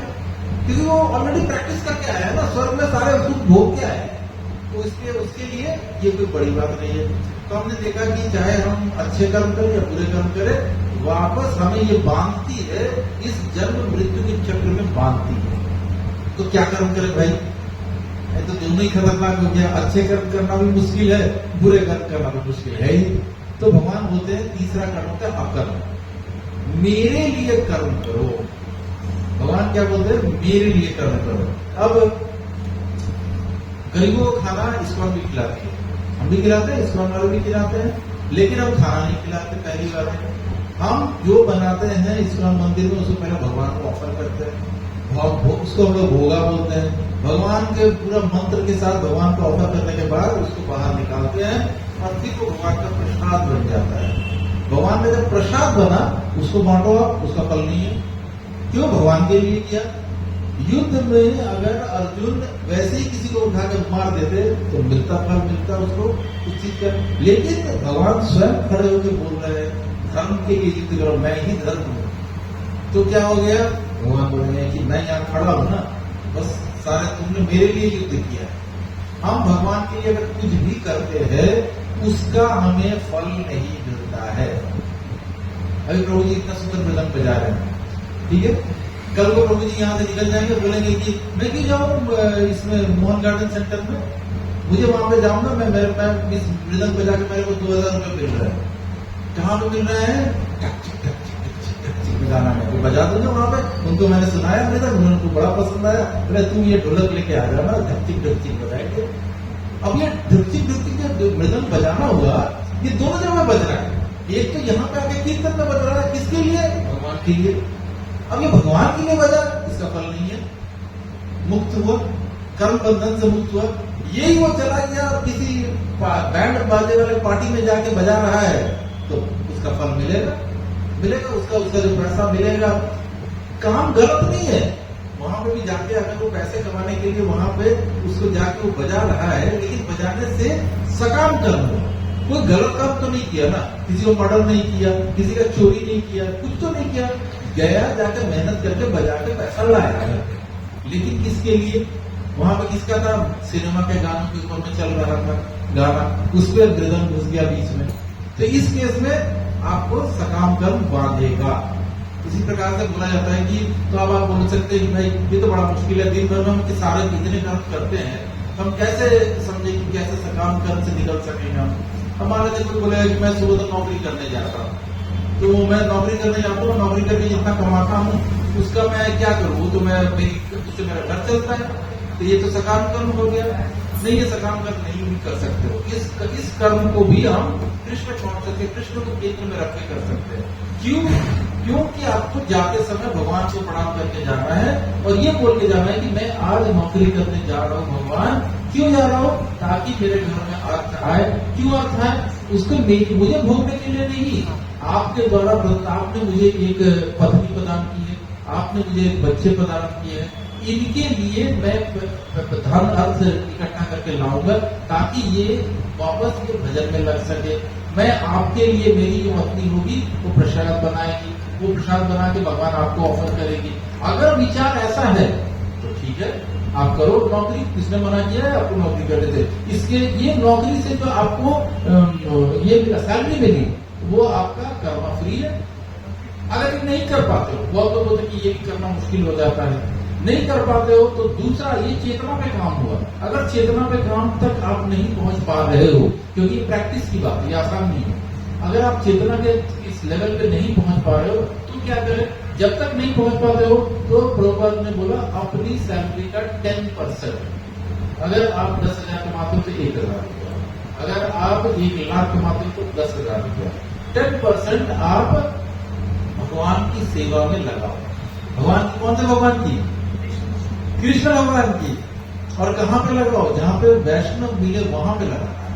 ये नहीं है कि हमने 10,000 रुपया, मेरी 1,00,000 सैलरी है, मैंने 10,000 रुपया लेके कहा अपने शिव मंदिर या देवी माँ पे चढ़ा दिया तो वहां पे मंदिरों में दान कर दिया ना, वो नहीं हो सकता। भगवान यहाँ पे बोले कि मेरे पे खर्च करना हो, मेरे पे, मतलब एनीथिंग रिलेटेड टू भगवान श्री कृष्ण। भगवान और भगवान श्री कृष्ण से रिलेटेड जो भी संस्थाएं हैं आप उसको दान दे सकते हो।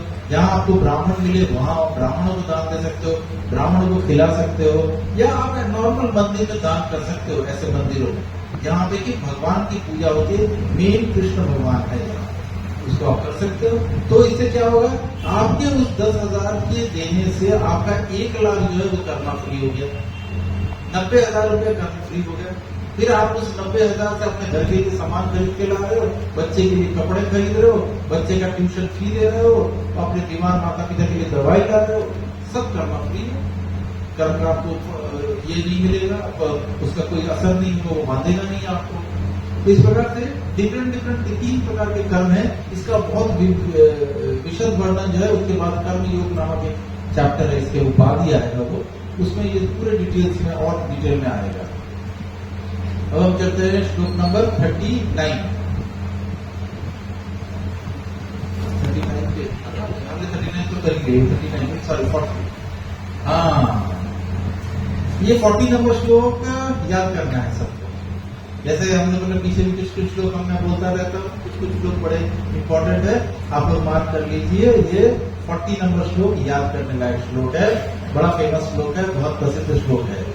न इह विक्रम नाशोऽस्ति प्रत्यवायो न विद्यते स्वल्पमपि यस्य धर्मस्य त्रायतो महतो भयात्। ये दूसरे अध्याय का 40वां श्लोक है। और भगवान क्या बोलते हैं कि अगर तुमने इस प्रयास में न तो हानि होती है न ही ह्रास होता है, अपितु इस पथ पर की गई अल्प प्रगति भी महान भय से रक्षा करती है। यहाँ पे भगवान क्या बोल रहे हैं कि जो तुमने धर्म के पथ पे चलने के कार्य है, यानी कि यहाँ पे कौन से कार्य की बात हो रही है? कृष्ण कॉन्शियसनेस कार्य की बात हो रही है, क्योंकि धर्म कौन है? स्वयं कृष्ण है। तो कृष्ण और कृष्ण से रिलेटेड जो कर्म है, उस कर्म की बात यहाँ पे हो रही है। अगर आप उस कर्म की दिशा में थोड़ी बहुत भी करते हो, एक होता है अल्प, अल्प का मतलब है थोड़ा सा, सुअल्प मतलब अल्प कभी अल्प बहुत कम, सु बढ़ जाने लग जाए, किसी के आगे में सु अगर लग जाए, जैसे मेधावी तो बोलते हैं कि बहुत तेज इंटेलिजेंट, सुमेधावी या सुमेधा मतलब भयंकर इंटेलिजेंट, मतलब एकदम आउटस्टैंडिंग है, वैसे को सुमेधा बोलेंगे। तो इसमें बोल रहे हैं सुअल्पम, सुअल्पम का मतलब है छोटे से थोड़ा सा भी, थोड़ा सा अगर हम करते हैं धर्म के कार्य, यानी कि भगवान को बीच में केंद्र में रखते हुए कार्य में हम कोशिश करते हैं, अगर हम ये कोशिश भी करेंगे तो भगवान बोलते हैं इस कोशिश का कोई हानि नहीं है, ये इस कोशिश से कोई नुकसान नहीं होगा और न ही इसका कोई ह्रास है, मतलब ये कभी कम नहीं होगा। ये बड़ी इंपॉर्टेंट चीज है, ये कभी कम नहीं होगा। भगवान बोल रहे हैं ये कभी कम नहीं होगा।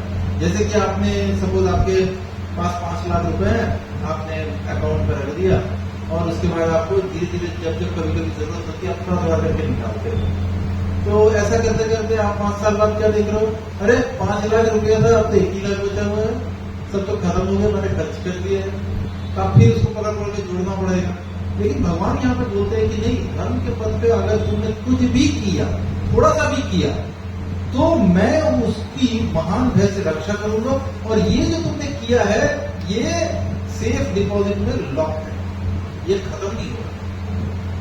इसका बहुत सुंदर उदाहरण मिलते हैं कि समझने के लिए कि पूरी पृथ्वी की आबादी कितनी होगी? 750 करोड़ होगी, उसमें से मतलब 0.00001% की शायद है जो वैष्णव है, और वो भी गौड़ीय वैष्णव, बहुत कम है, ये प्रजाति बहुत कम है। आज जितने भी लोग हम यहाँ पे बैठे हुए हैं, वो हमें ऐसा नहीं सोचना चाहिए कि हम ऐसे ही उठ के चले आए और यहाँ पे बैठ गए ना। हमने पूर्व जन्मों में कुछ न कुछ धर्म के कार्य किए थे, तो ठाकुर जी ने इस धर्म के उस कार्य की वजह से आपको यहाँ पे लेके आके बैठा है। अब आप बोल रहे कि बहुत लोग आर्ग्यू करते हैं, अरे आप गए वहां पे, हमने बहुत ज्यादा हमने माला भी की, 16 माला जब भी करते थे, प्रसाद भी खाते थे, लेकिन बाद में क्या पता चला? आपको पता है क्या हुआ उसके साथ में? वो तो बहुत बड़ा चोर निकला, बहुत बड़ी चोरी कर ली उसने, बहुत बड़ा उसने कांड किया है। अगर इस तरह के किस्से आते हैं या इस तरह की चीजें होती है, तो फिर उस पुण्य का क्या हुआ जो उसने किया? धर्म का जो कार्य, पुण्य तो नहीं बोलेंगे, धर्म का कार्य किया, उसका क्या हुआ? उसने जब तो किया ना, उसने 16 माला जब किया, रोज किया। तो भगवान क्या बोलते हैं कि उस केस में ये सेफ डिपॉजिट के लॉकर में सील होता है, उसमें ताला लगता है, और फिर उसे जन्म जन्मांतर लगते हैं, बार बार जन्म लेना मरेगा, जन्म लेना मरेगा, जन्म लेना मरेगा।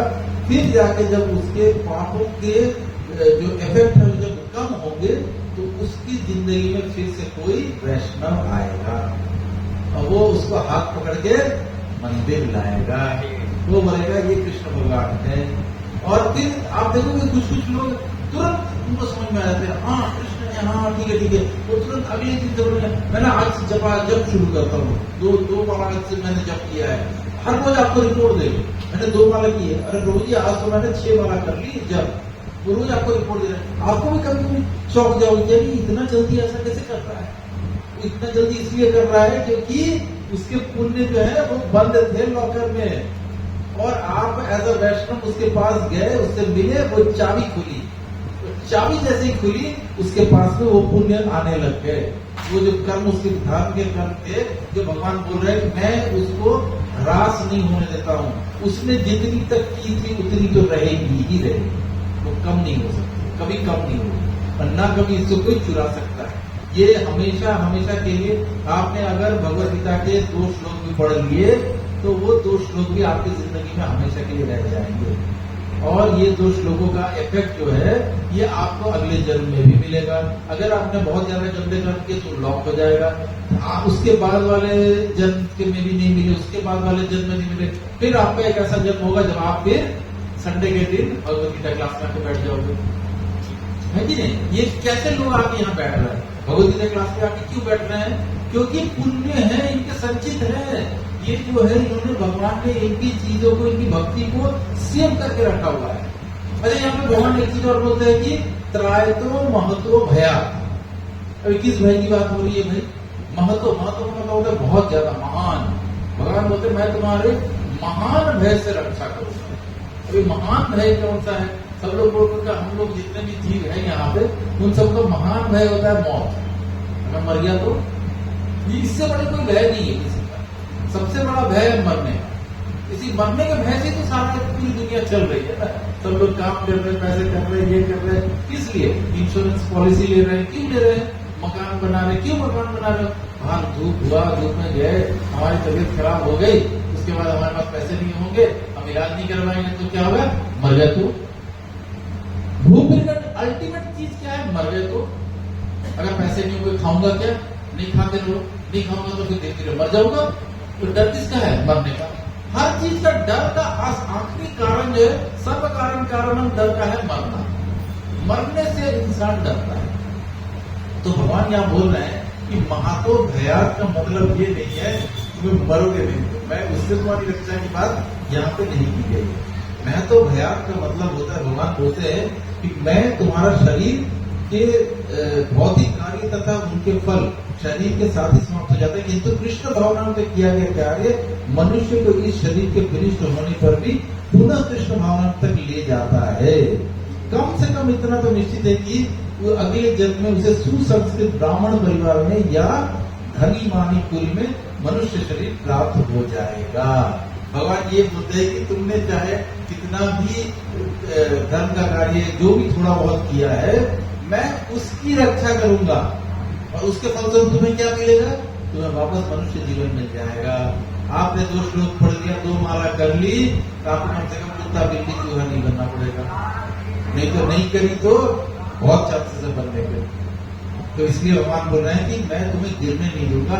इस भय से रक्षा कर रहे हैं भगवान, क्योंकि ये मृत्यु के बाद का चीज है। मृत्यु के बाद वाला जो भय है, भगवान उसकी रक्षा कर रहे हैं।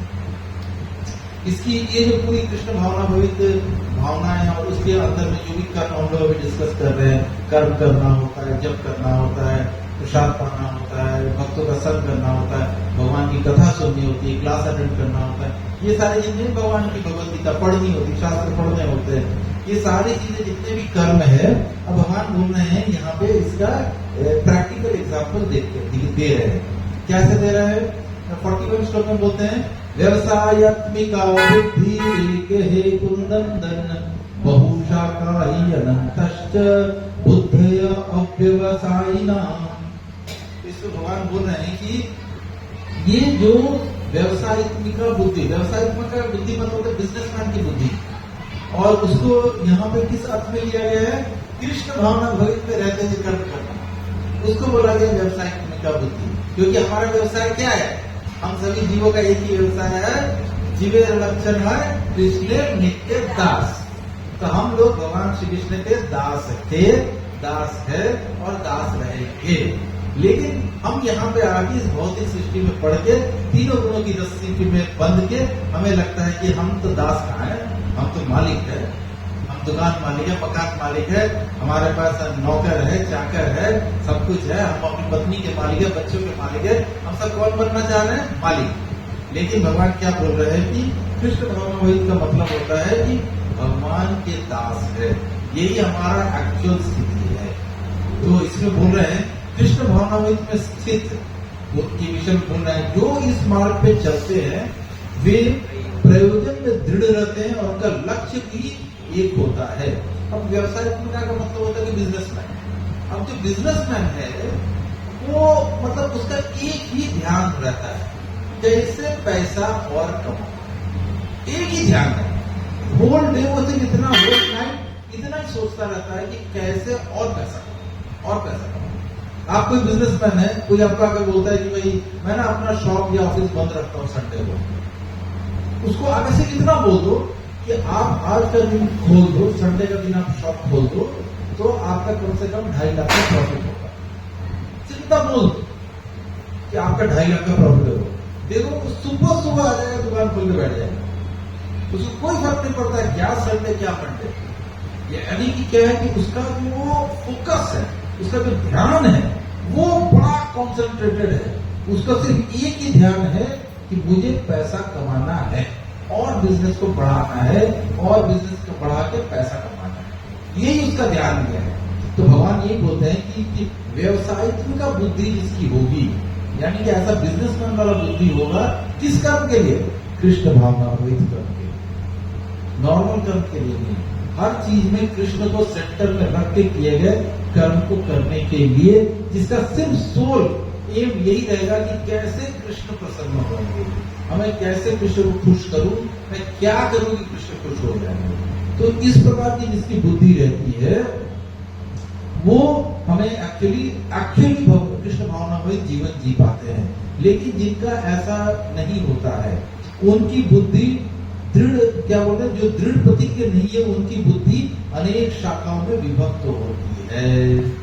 अब यहाँ पर भगवान बोल रहे हैं कि जो कृष्ण भावनामयी व्यक्ति नहीं है, जो दृढ़ निश्चय नहीं किया है, जिसका की संकल्प नहीं है कि मैं कृष्ण भावनामयी ही बनाऊंगा, उसकी बुद्धि डिफरेंट वे में रहती है। वो क्या करेगा, ठीक है कि कोई आके बोल दिया नवरात्र में व्रत रख लेना, बहुत बहुत बहुत बहुत पुण्य मिलता है, बहुत फायदा होगा, सारे लोग के काम हो जाएंगे। हाँ ठीक है, मैं नवरात्र में व्रत रखता हूँ, गणेश जी पूजा कर लेना, गणपति बप्पा मोरिया ये कर लेना, तो बड़ा फायदा है, देखो रिद्धि सिद्धि सब आ जाएगा, तुरंत कर लेगा। ये कौन है? व्यवसायिक का बुद्धि है, क्योंकि ये कभी इधर है कभी उधर है। वैसे कोई वैष्णव मिल गया, अरे भगवान श्री कृष्ण ही सबसे बड़ा, हाँ ठीक है हम भगवान श्री कृष्ण की आरती कर लेते हैं, कार्तिक आ रहा है कार्तिक में कर लेना दीपदान, बड़ा फायदा है, हाँ ठीक है मैं रोज दीपदान करूंगा। तो ये बेसिकली क्या है कि ये फिक्लिंग माइंड है। तो भगवान बोलते हैं कि इसको कुछ भी प्राप्त नहीं होता, ये ऐसे व्यक्ति को कुछ भी प्राप्त नहीं होता है। कृष्ण भावना में कॉन्सेंट्रेटेड होने के लिए भगवान क्या बोल रहे हैं कि फुल फोकस होना चाहिए, जैसे एक बिजनेसमैन फुल वे में फोकस होता है। इसे प्रभुपाद लिख रहे हैं, अतः कृष्ण भावना में दक्ष होने के लिए मनुष्य को दृढ़ता से कर्म करना होगा और कृष्ण के प्रतिनिधि की आज्ञा पालन करना होगा। कर्म तो करना है, लेकिन कैसे कर्म करें, क्या कर्म करें, ये कौन बताएगा? कृष्ण का प्रतिनिधि यानी गुरु। इस श्लोक में प्रभुपाद यहाँ पे लिख रहे हैं कि गुरु जो कर्म देंगे, जो कार्य देंगे, वो करना होगा। आप अगर उस कर्म को करते हुए, गुरु ने आपको क्या बोल दिया, तुम मंदिर में ना जाके बर्तन मांजा करो, तो कर्म है आपका। उस कर्म को जो आपको करना है तो करना, आपको गुरु का आदेश है, आपको गुरु ने बोला जाके आप करो, तो आपको वही काम करना है। और इससे क्या फायदा होगा? इससे आप फोकस हो जाओगे। और ये फोकस होने का सबसे इम्पोर्टेंट है कि गुरु या कृष्ण के प्रतिनिधि, यहाँ पे वर्ड यूज किया है प्रभुपाद ने, कृष्ण के प्रतिनिधि की आज्ञा का पालन करना होगा। तो कृष्ण का प्रतिनिधि कौन है? गुरु है।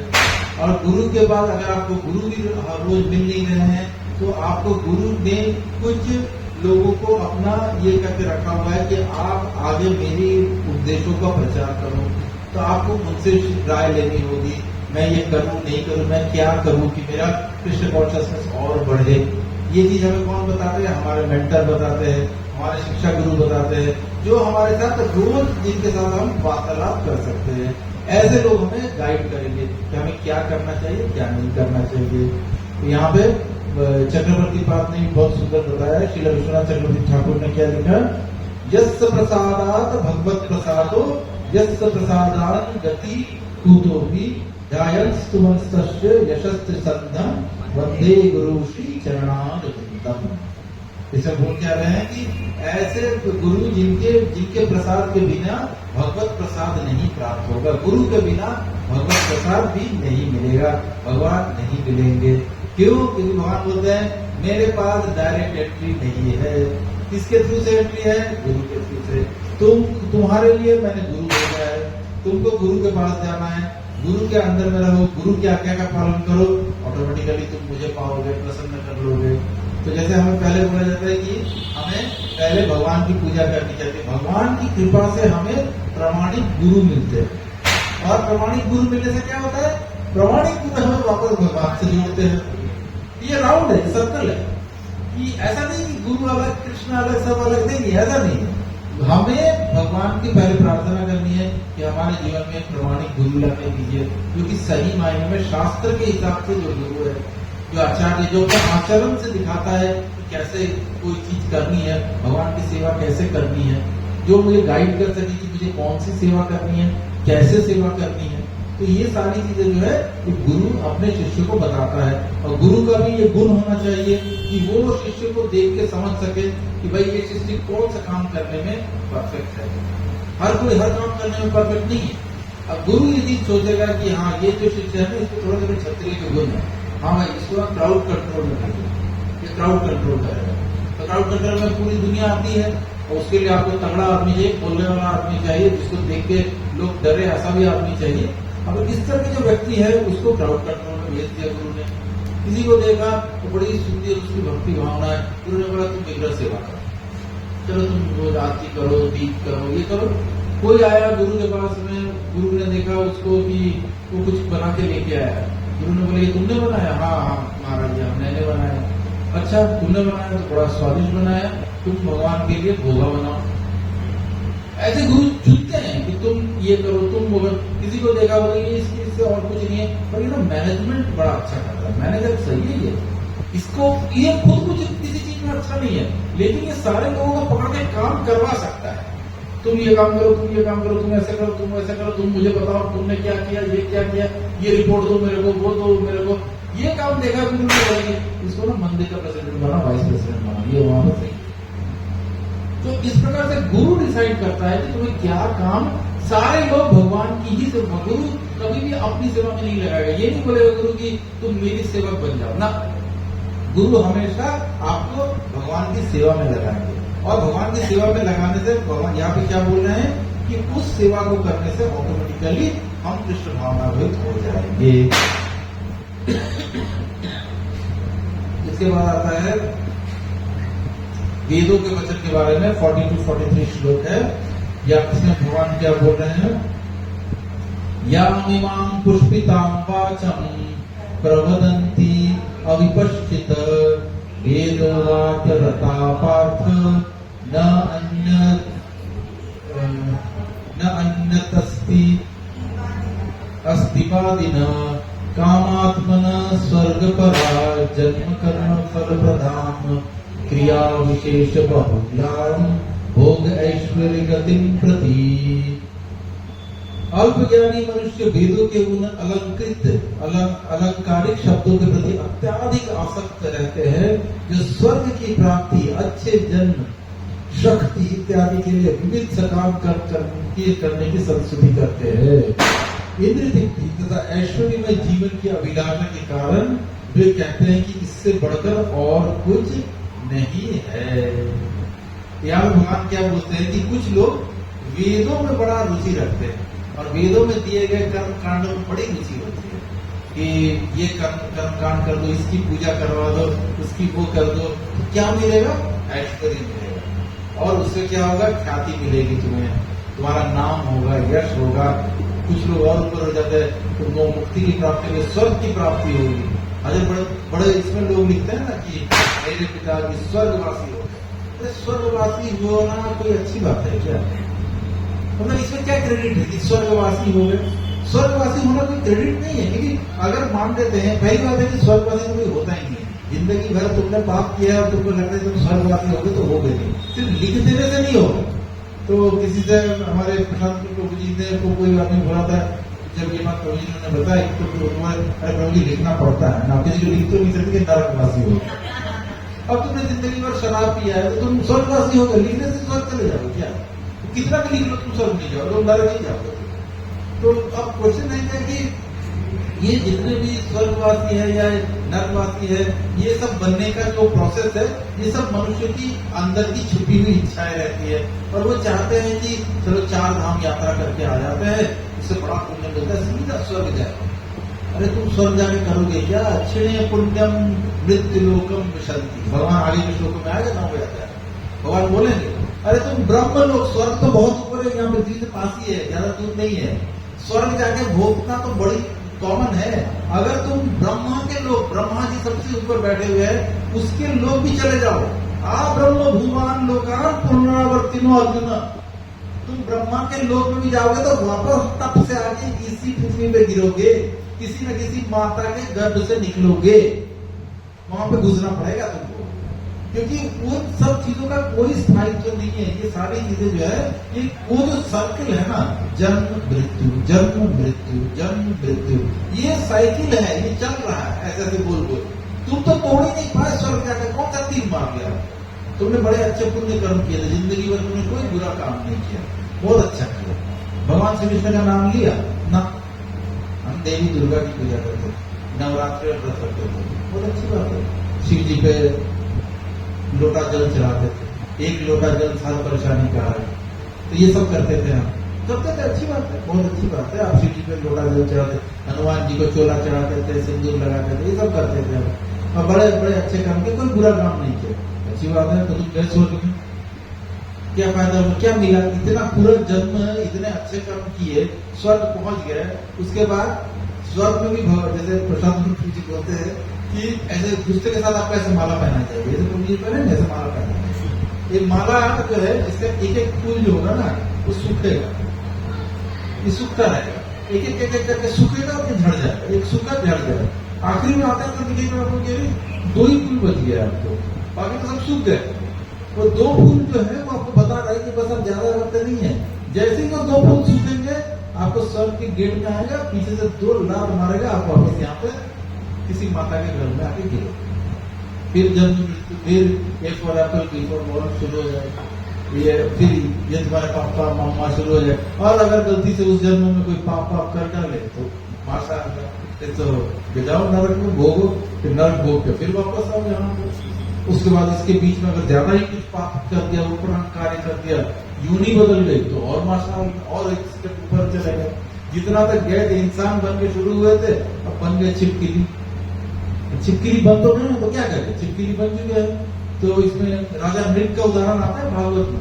राजा मृग जो थे बड़े महान राजा थे, लेकिन उनको शायद इंद्र की पत्नी के ऊपर में उनका दिल आ गया। अब ये जो पाप किया उन्होंने, तो उसके लिए क्या बनना पड़ा, छिपकली बनना पड़ा। द्वापर में जब भगवान आए तो भगवान के स्पर्श से फिर से वो राजा मृग मुक्त हो पाए। सतयुग से द्वापर तक छिपकली बन के कुएं में पड़े रहो पड़े। तो मतलब अगर गिर गए तो और खतरनाक है, अगर मनुष्य योनि ही नहीं मिली तो और खतरनाक है। तो जो अगर योनि नहीं मिली है मनुष्य की, तो फिर तो चलना शुरू हो गया। अब छिपकली छिपकली छिपकली छिपकली बनते बनते बनते बनते थोड़ा और सांप बन जाओगे, सांप होते होते होते होते फिर शेर बन जाओगे, शेर बनते बनते बनते बनते हो सकता है किसी एक डिफरेंट जानवर बनते बनते एक में गाय बन जाओगे। गाय बन गया तो इसके बाद you become a good guy, अगले जन्म हो सकता है, फिर तब जाकर मनुष्य जन्म मिला। पर कितने जन्मों के बाद मिला इसका कोई हिसाब नहीं है। हो सकता है इतने करने के लिए हजारों जन्म लेने पड़ेगा आपको उस लेवल से ऊपर आने में। इस प्रकार से भगवान बोलते हैं कि अगर कोई ये करता है तो उसको कोई फायदा नहीं है। इससे पुण्य कर्म और अच्छे कर्म, स्वर्ग की प्राप्ति, अच्छे जन्म, शक्ति की भी बड़ी उपासना होती है। लोग बहुत शक्ति के उपासक है, जो दुर्गा की पूजा करते हैं, काली की पूजा करते हैं, तांत्रिक बन जाते हैं। क्यों बन रहे हो? इसलिए बनते हैं क्योंकि उनको पावर चाहिए। वो ऐसा काम, ऐसा हाथ घुमाएंगे, ये लो बस हो गया। किसी का कुछ बुरा करना है तो ऐसे करके बना के, पुतला बना के सुई चुभोएंगे, ये सब काम करेंगे। तो ये सब तो काम है, वो क्या है, शक्ति की पूजा कर रहे हैं। शक्ति की पूजा करते करते आपने शक्ति आएगी, डेफिनेटली आएगी। आपने शक्ति की पूजा की तो शक्ति आएगी आपने। तो इसमें प्रभुपाद भी बोल रहे हैं वेदों के कर्मकांड भाग में कहा गया है अपाम सोमृता अभुम तथा अक्षयम व चातुर्मास्याजिनम जिन सुकृतनम भवति। दूसरे शब्दों में जो लोग चतुर्मास तप करते हैं वे अमर तथा सदा सुखी रहने के लिए सोम रस पीने के अधिकारी हो जाते हैं। यहाँ तक कि पृथ्वी में भी कुछ लोग सोम रस के लिए इतना इच्छुक रहते हैं जिससे वे बलवान बने और इंद्र तृप्ति का सुख पाने में समर्थ हो। अब यहाँ पे बताया गया सोम रस। बहुत लोग बोलते सोम रस का मतलब शराब, लेकिन सोम रस शराब नहीं, ये फल का रस होता है जिससे कि आपकी आयु बढ़ती है। ये जो देवता होते हैं वो सोम रस पीते हैं, क्यों? क्योंकि उनकी आयु और बढ़ जाए, और बढ़ के वो बहुत आपको हेल्दी रखता है और यौवन रखता है, आप बूढ़े नहीं होंगे, आपका यौवनत्व मेंटेन होता है, उसको सोम रस बोला जाता है। कुछ लोगों को भवबंधन में मुक्ति में कोई श्रद्धा नहीं होती और वे वैदिक यज्ञों की तड़क भड़क में विशेष आसक्त रहते हैं। अभी आपने देखा होगा कि बहुत सारे लोग होते हैं जो कि बोलते हैं कि हमने मकान बनाया है, आ जाओ आप गृह प्रवेश करो, बड़ा यज्ञ शक्य कर रहे हैं और ये कर रहे हैं, भगवान का हरिनाम का नाम लेना, ये भगवान का नाम लेना, अरे छोड़ो सब, पहले यज्ञ करो, यहाँ पे दिखाओ, घी डालो, ये सब चीजें क्यों कर रहे हैं? ये इसलिए कर रहे हैं कि उनको इसी चीज में आसक्ति है।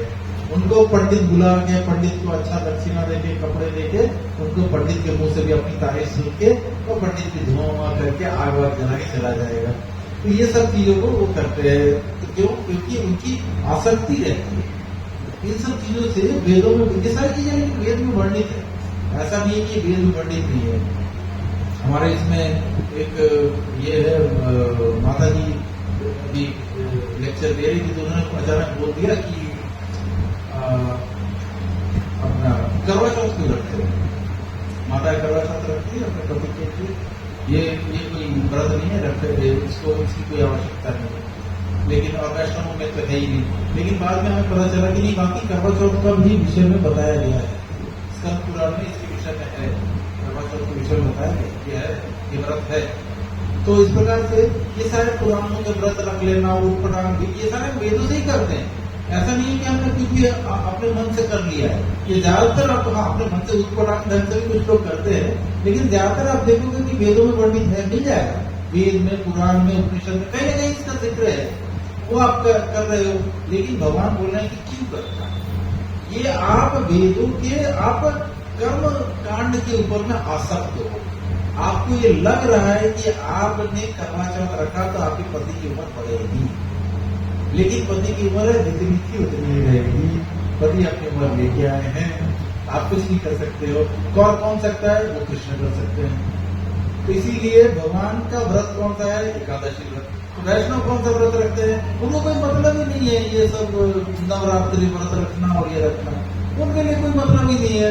नवरात्रि में उनका एकादशी आया, उन्होंने एकादशी व्रत का पालन कर लिया, बस हो गया खत्म। अरे भगवान मूल है, जड़ है, जड़ में पानी डाल दिया तो सारे के सारे 33 करोड़ देवी देवता कुछ, कहानी खत्म। हमें सारे पुण्य भगवान से ही मिल जाए, हमें जरूरत नहीं है किसी दूसरे तरह के व्रत रखने का। रखना चाहते हैं तो रखे, उसमें कोई प्रॉब्लम नहीं है, लेकिन कोई आवश्यकता नहीं है, किसी कोई जरूरत नहीं है। जैसे कि साधारणतः अपने बोलते हैं कि दूसरे व्रत को रखो तो फल मिलता है, पुण्य फल मिलता है, ना रखो तो। अब मान लेते हैं महाशिवरात्रि का व्रत है, आपने नहीं रखा तो नहीं रखा तो शिव जी प्रसन्न हो गया, जिस पर्पस के लिए रखा होगा हो सकता है आपको मिल जाएगा, तो वो हो गया। या आपने नवरात्रि के व्रत रख लिए, नवरात्रि के व्रत रखा तो अच्छा है, उससे माता आपको प्रसन्न होगी और उसको आपको फल देगी, न रखा तो कुछ नहीं। लेकिन ये जो एकादशी है इसमें नेगेटिव मार्किंग है। नेगेटिव मार्किंग आपको पता है, एग्जाम में नेगेटिव मार्किंग होता है। सही प्रश्न का जवाब दिया तो 2 नंबर, प्रश्न का जवाब अगर गलत दिया तो आधा नंबर कट। मतलब एकादशी एक ऐसा व्रत है जो किया तो भगवान प्रसन्न, न किया तो उसके लिए सजा। एकादशी का ये प्रॉब्लम, इसीलिए एकादशी व्रत रखना अनिवार्य है। चैतन्य महाप्रभु ने भी अपनी माता को, जब वो संन्यास लेके जा रहे थे, उन्होंने अपनी माता को यही उपदेश दिया। सची माता को क्या बोला? और कोई व्रत करने की जरूरत नहीं, सिर्फ एकादशी और जन्माष्टमी व्रत करो, गौर पूर्णिमा वाले जो व्रत होते हैं वो करते हैं, ऐसे व्रत हम लोग करते हैं। वैष्णवों के लिए हम व्रत करते हैं, 12 बजे तक व्रत करते हैं हम लोग। तो ये व्रत हम क्यों करते हैं? क्योंकि हम चाहते हैं कि वैष्णवों का आशीर्वाद मिले, ताकि हम भगवान की सेवा अच्छे से कर सके। भगवान से रिलेटेड व्रत क्यों करते हैं? ताकि उसमें नेगेटिव मार्किंग है। अगर हमने किया तो हमारे भगवान प्रसन्न हुए, ना किया तो उसके लिए हमें सजा मिलेगी। क्योंकि जैसे एकादशी में कहा जाता है कि एकादशी अन्न खाइले सुकर हो जन्म, अगला जन्म आपका सुअर का होगा अगर आपने एकादशी के दिन में अन्न खा लिया। अगर आपने कुछ भी चावल खा लिया, रोटी खा लिया, दाल खा लिया, सब्जी खा लिया, तो आपका अगला जन्म निश्चित है सुकर का होगा, सुअर का जन्म मिलेगा। हाँ, इतनी आपने तोड़ दिया एकादशी। हाँ, गलती से अगर मान लेते आपने एकादशी व्रत रखते हो और आपने सपोज आज दिन में 12 बजे तक आपने खा लिया, गलती से बिस्कुट खा लिया, ठीक है, बिस्कुट खाना नहीं था आपको, वो तो मैदा है और या आटा है, जो भी है। तो अब आपने क्या, आपको क्या हो गया कि अगले दिन 12 बजे तक आपके व्रत टूटेगी नहीं, एक दिन और करना पड़ेगा, वो एकादशी व्रत को अगले दिन पूरा करना पड़ेगा, उसके बाद वाले दिन पे पालन होगा, तो वो आपका एकादशी 2 दिन चलेगा। इस प्रकार से जितना अगर अपना व्रत टूटा तो उसमें, और अगर गलती से टूटा तो भी भगवान माफ कर देंगे। चलो ये सीरियस था, इसने गलती से टूट गया, इसको अनजाने में टूटा, उसकी तो माफी मिल सकती है। लेकिन जानबूझ के आप जाके उस दिन बर्गर खा के आ गए तो कोई माफी नहीं। फिर अगला जन्म सुकर, फिर सुगर के जन्म से स्टार्ट करना होगा। हाँ, मिलेगा ना, क्योंकि क्यों ना, यह विक्रमनाशोस्ति प्रत्यवाय विद्यते। अभी क्या भगवान ने बोला, इसमें आपका हास नहीं हो सकता है। अब इतने दिनों तक आपने माला जप की है, इतने दिनों तक आपने मांस मछली मदिरा कुछ नहीं किया, भगवान के मंदिर गए हो, भगवान की पूजा की हो, भगवत गीता पढ़े हो, लोगों को जोड़े हो, इतना तो मेहनत किया ना आपने, इसका क्या होगा? इसका ये फल आपका लॉकर में बंद, क्योंकि आप तो कोई सुअर के फॉर्म में तो आपको इन सब चीजों का कोई काम है नहीं। आपके काम क्या है? सुअर का काम क्या है? मल खाना, गंदी चीजें रहना और संतान उत्पत्ति करना, इतने का काम है। इसके लिए भगवान की भक्ति की क्या जरूरत है?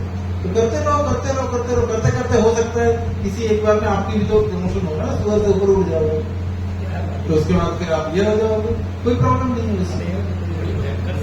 हाँ, इसको सजा तो है, भगवान बोल रहे हैं तो इसीलिए जैसे एकादशी का क्यों इतना महत्व है, इसीलिए महत्व है। वैष्णव के लिए, गौड़ी वैष्णव एकादशी को लेकर इतने सीरियस क्यों है?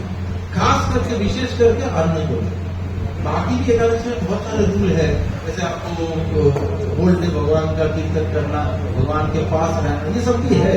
लेकिन जो जीव है ना, तार मध्य जीवा होती लोक माया सुदुर्मती, ताकि जेता कठिन संसार है, रोज गाते हैं, ये कठिन है, बहुत कठिन है। जीव को कंट्रोल करना बहुत कठिन है। तो इस इंद्रियों को कंट्रोल करके रखना से ऑटोमेटिकली आपकी एकादशी को भगवान मान लेते हैं। इसके बाद हम लोग आगे बढ़ते हैं 40 कौन पहुंचे हम लोग 44 श्लोक बोलता है, भोगेश्वर्य प्रसक्ता नाम तया अपहृत चेतसाम व्यवसाय बुद्धि समाधौ न विधीयते। बड़ा इंपॉर्टेंट श्लोक है ये, क्योंकि ये श्लोक अगर आप लोग कभी भी भक्ति शास्त्री करने जाओगे तो आपके सिलेबस में आएगा, ये याद करके सुनाना होगा। ये कोर्स का श्लोक है, तो आप लोगों को चाहिए अभी से सारे लोगों को भक्ति शास्त्री करनी ही है, तो सारे लोग इस श्लोक को याद कर लीजिएगा अभी से।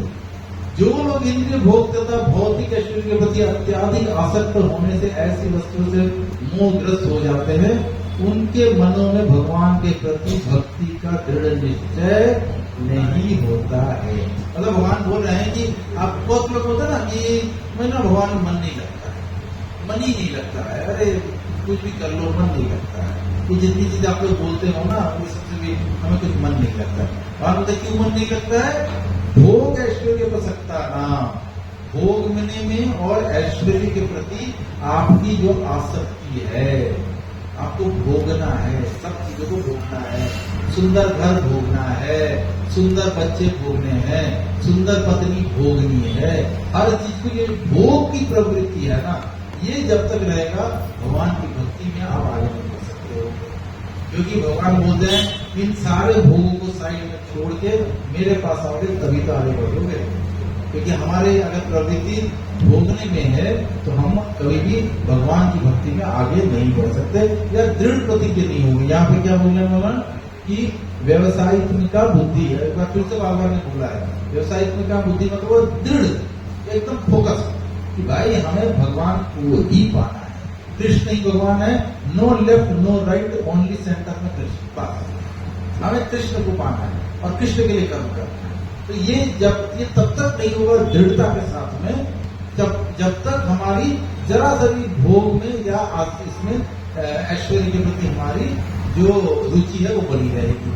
हम प्रभु जी का उदाहरण ले लेते हैं, 2 दिन से सोए नहीं है, क्या बोले सुबह सिंगापुर में उतरने के बाद मुझे बोल रहे कि साथ में उनके 2 भक्त थे, वो आ रहे थे, वो मिल गए, उन्होंने उनके साथ शास्त्र चर्चा शुरू हो गई।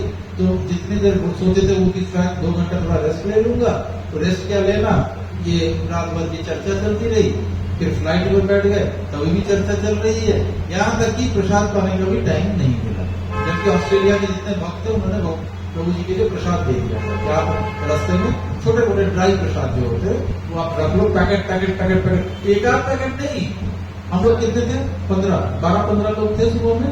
प्रभु जी यहाँ पे एयरपोर्ट में आके बोले इसको मैं घर नहीं ले जाऊंगा, चलो सबको प्रसाद बांटता हूँ, बोलते सबों को प्रसाद बांटा। वो जितना ऑस्ट्रेलिया से प्रसाद आया वो हमने पाया, तो जितने लोग थे, और सोचो 15-20 लोग थे, सबको प्रभु जी ने तोड़ के सबको दिया, सब कुछ दिया।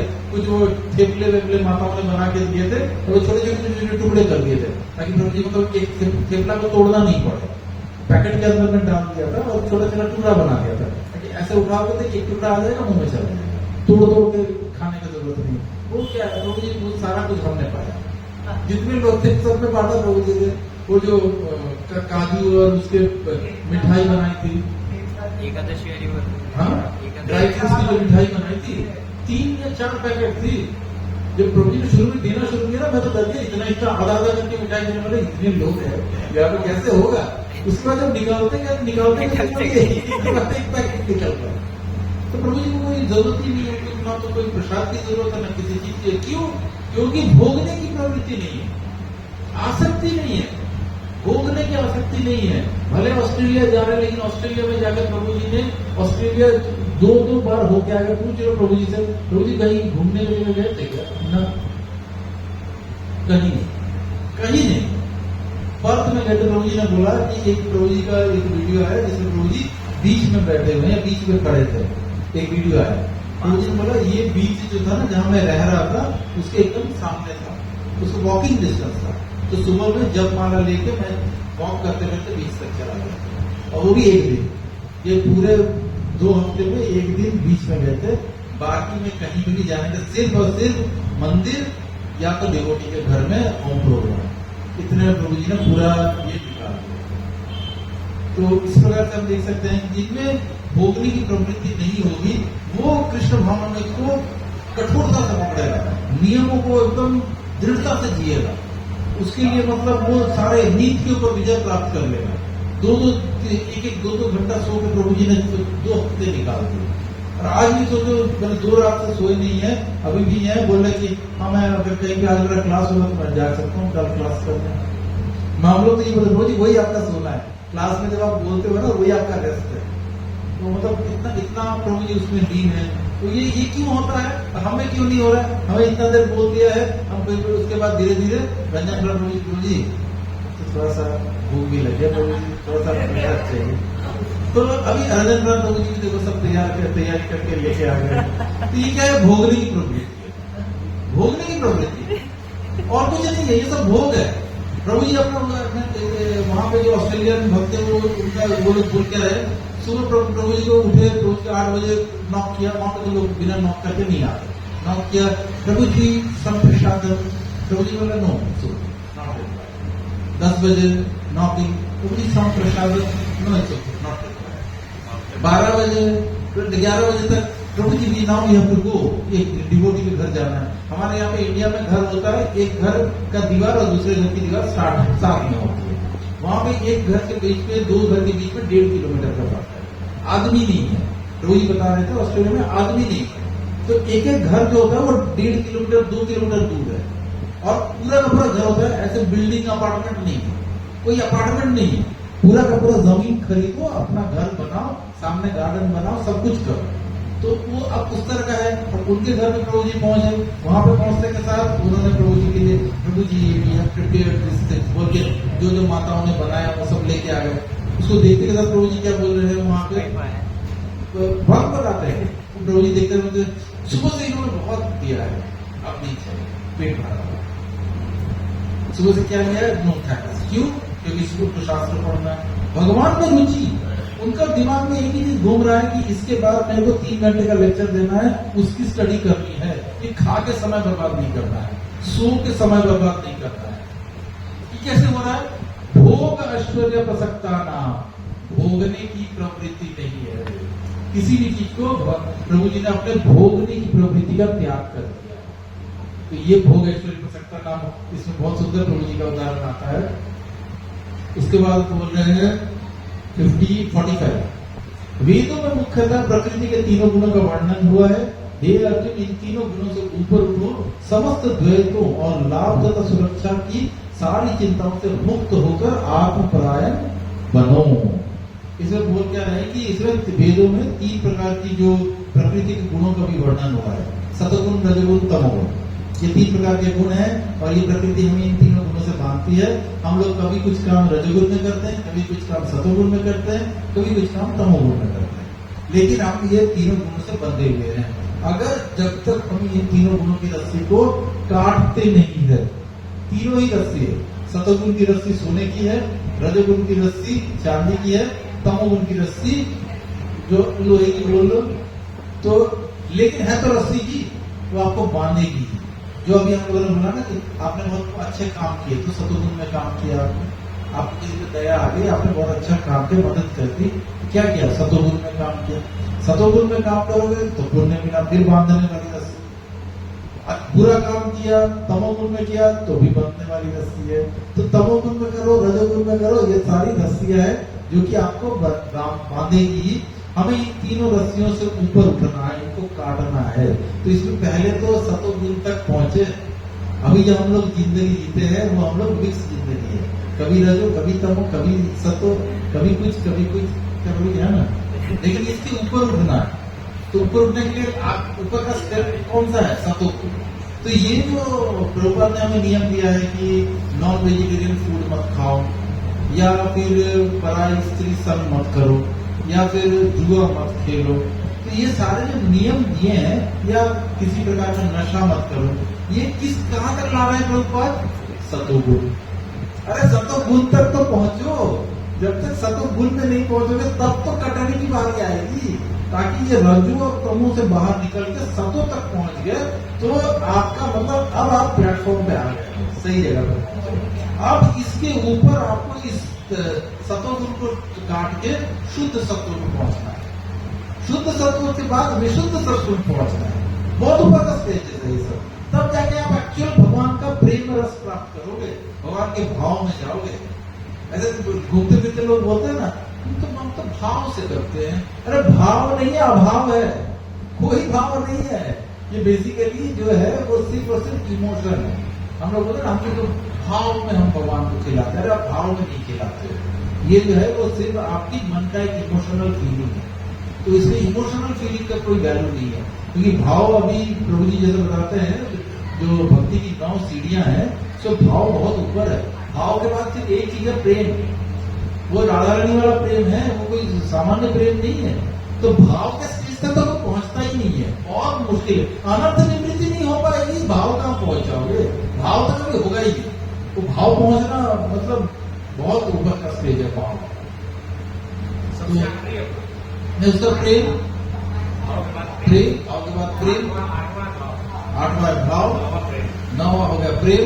प्रेम के बाद फिर 7 सीढ़ियां और है, जो कि राधा रानी के महाभाव भाव तक पहुंचती है। वो सब अलग अलग स्टेप्स है, लेकिन मतलब बोला जाता है कि आप प्रेम तक पहुंच गए तो फिर ये शरीर नहीं है, शरीर छोड़ना पड़ेगा, फिर आपका शरीर छूट जाए। तो वो बहुत ऊपर के स्टेजेस है। सेवा ही करो, करनी तो सेवा ही है। प्रेम का मतलब ही है सेवा। राधा रानी हमें क्या शिक्षा दे रही है? सेवा। भगवान श्री कृष्ण की सेवा, हर चीज में सेवा ही है। तो वो सेवा ही है, लेकिन निष्काम भाव से सेवा है। और अपना नुकसान हो जाए, भगवान का नुकसान नहीं होना चाहिए, भगवान को दुख नहीं होना चाहिए। वो जो इसमें जो बहुत सुंदर उदाहरण को है ना अपना, जो हम लोग तिलक लगाते हैं, जो भगवान के माथे में भी एक गोपी चंदन गोपी तिलक लगता है। तो गोपी तिलक क्या है? राधा रानी के चरणों की मिट्टी है। भगवान ने एक बार भगवान के जो 16,108 रानियां हैं, इनको थोड़ा सा अभिमान हो रहा था कि हम अच्छे हैं, हम सबसे अच्छी रानी हम ही हैं, सबको लग रहा है कि हम अच्छी रानियां हैं। तो भगवान ने एक लीला की। क्या लीला की? सिर में दर्द हो रहा है, सिर में दर्द हो रहा है। तो सभी को उधर से नारद जी जा रहे थे। नारद जी ने बोले, भगवान आप तो पूरी दुनिया का सर दर्द हरने वाले हो, आपके सर में दर्द कैसे? तो हाँ नारद क्या करे, बहुत ज्यादा स्ट्रेस है, इसलिए मेरे सिर में दर्द है। तो बोले, भगवान तो अब आपके सिर का दर्द कौन ठीक करे, बताओ, आप ही उपाय बताओ। तो भगवान ने बोला, देखो अगर कोई मेरा भक्त मुझे अपने चरणों की धूल ला के दे देना, वो धूल अगर मैं अपने सिर पे लगाऊंगा तो ये ठीक हो जाए, मतलब वही मेडिसिन। तो नारद जी ने बोला, भगवान ये कौन सी बड़ी बात है, अभी लोग 2 सेकंड में ला देता हूँ। भगवान ने बोला, कोशिश करके देख लो। तो नारद जी सबसे पहले तो जितनी भगवान की 8 रानियां पहली जो है पट रानियां, उनसे मांगी। सब लोग बोले कि पागल हो नारद, मतलब जो हमारे भगवान है, जो हमारे प्राणनाथ है, उनके सर पे उनकी चरण धूलि हम रोज लेते हैं, उनके सर पे हम अपने पाँव रखेंगे और अपने पाँव पे धूल लगाएंगे उनके सर पे। मतलब ये कोई मतलब हुआ कि मतलब क्या पागल वाली बातें करते हो? किसी ने नहीं किया। 16,108 रानियों में से किसी ने नहीं किया। उसके बाद भगवान के लिए धूल लाने के लिए जितने ऊपर के लोग, नीचे के लोग, नारद जी सब जगह छान मारे। जैसे ही लोगों ने सुना भगवान को देना है, भगवान के सर पे वो धूली जाएगी मेरे पैरों की, तो सारे लोगों ने बोला कि अरे इसमें तो मतलब अनंत जन्मों तक नरकवास है। भगवान के सर पे आप पाँव रखोगे तो आपका अनंत जन्मों तक आपका मतलब छुटकारा ही नहीं है, कब छूटेगा पता नहीं है। इतना कष्ट है उसके बाद। तो कोई देने को तैयार नहीं।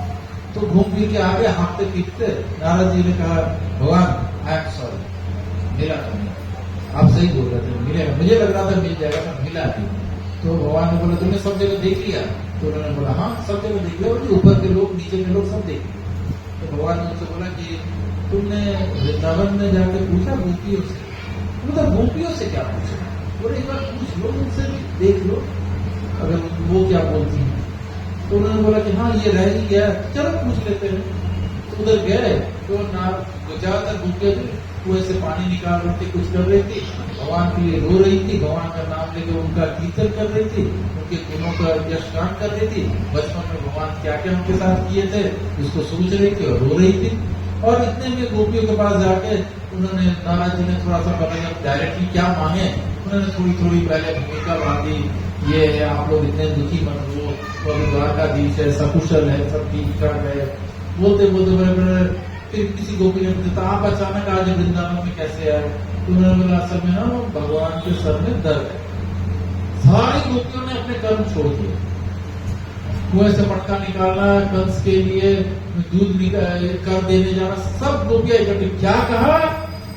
भगवान के सर में दर्द है, कृष्ण के सर में दर्द है। तो बोले हाँ वो थोड़ा सर में दर्द है। तो उन्होंने पूछा इसको उपाय क्या है? गोपियां तो गांव की लड़कियां, उनको क्या पता क्या उपाय है। नारद से पूछा क्या हुआ? उन्होंने उपाय बताया है कि अगर कोई भगवान से प्रेम करता है, भगवान का भक्त है, तो अगर कृष्ण के उन भक्तों के चरण धूलि मिल जाए तो उनका सर का दर्द ठीक हो जाएगा। एक साथ 16,000 करोड़ गोपियों ने एक पैरों बढ़ा के बोला, मेरे पाँव का धूल ले जाओ, निकालो ले जाओ। इतने देर तक खड़े खड़े टाइम पास कर रहे थे, वहां भगवान को कष्ट हो रहा है, ले जाओ यहाँ से। तो नारद जी ने उनको बोला कि आपको डर नहीं है? तो बोलते हैं कि अगर भगवान का कष्ट दूर करने के लिए हमें करोड़ों करोड़ों जन्म नरकवास मिले तो भी स्वीकार है। तो ये लेवल कहाँ पे है? ये इतना लेवल किसके पास है? हमारे पास में नहीं है, किसी के पास। ये लेवल ऑफ भाव है, ये लेवल ऑफ शरणागति है। तो वो जो जितनी भी गोपियां थी, कौन से भगवत गीता पढ़ती थी और कौन सा भागवतम पढ़ती थी और कौन सा क्लास करती थी ना, ऐसा कुछ नहीं है। जितने गोप ग्वाल बाल थे वो मतलब कौन सा ये करते थे, ये अलग से पढ़ाई करते थे, लेकिन उसको भगवान का संग प्राप्त हुआ, उनको भगवान का संग पिछले जन्मों के जो कर्म थे ऐसे थे कि भगवान का ग्वाल बाल बनने का मौका मिला उनको। तो इस प्रकार से ऐसे लोग जो होते हैं ये भाव के स्टेज पे जा सकते हैं। उसमें आपको फिर अपना बॉडीली फीलिंग और बॉडीली कोई चीज का महत्व नहीं रहता है, वो भाव पे जाते हैं। तो इस प्रकार से हम देख सकते हैं कि यहाँ पे भगवान ने प्रकृति के गुणों के विषय में बताया है कि कैसे कैसे प्रकृति के गुण हमें बांटते हैं और हमें उससे हिसाब उसके मुताबिक हम काम करते हैं। और कौन सा हुआ हमारा 46 यावन्नर्थ उदपाने सर्वतः संलुप्त उदके तावन् सर्वेषु वेदेषु ब्राह्मणस्य विजानतः। भगवान बोल रहे हैं कि जैसे एक छोटे से कूप का मतलब होता है कुआं, कुएं का कार्य सारा कार्य एक विशाल जलाशय से तुरंत पूरा हो जाता है, इसी प्रकार वेदों के आंतरिक तात्पर्य जानने वाले को उसके सारे प्रयोजन सिद्ध हो जाते हैं। प्रभा बहुत सुंदर लिखते हैं, वेदों के कर्म कांड विभाग में वर्णित अनुष्ठानों एवं यज्ञों का ध्येय आत्म साक्षात्कार के क्रमिक विकास को प्रोत्साहित करना है। हम 15वें अध्याय के 15 श्लोक में भगवान बोल देंगे वेदों का उद्देश्य, वेदेषु अहम सर्वमेव वेद्यो।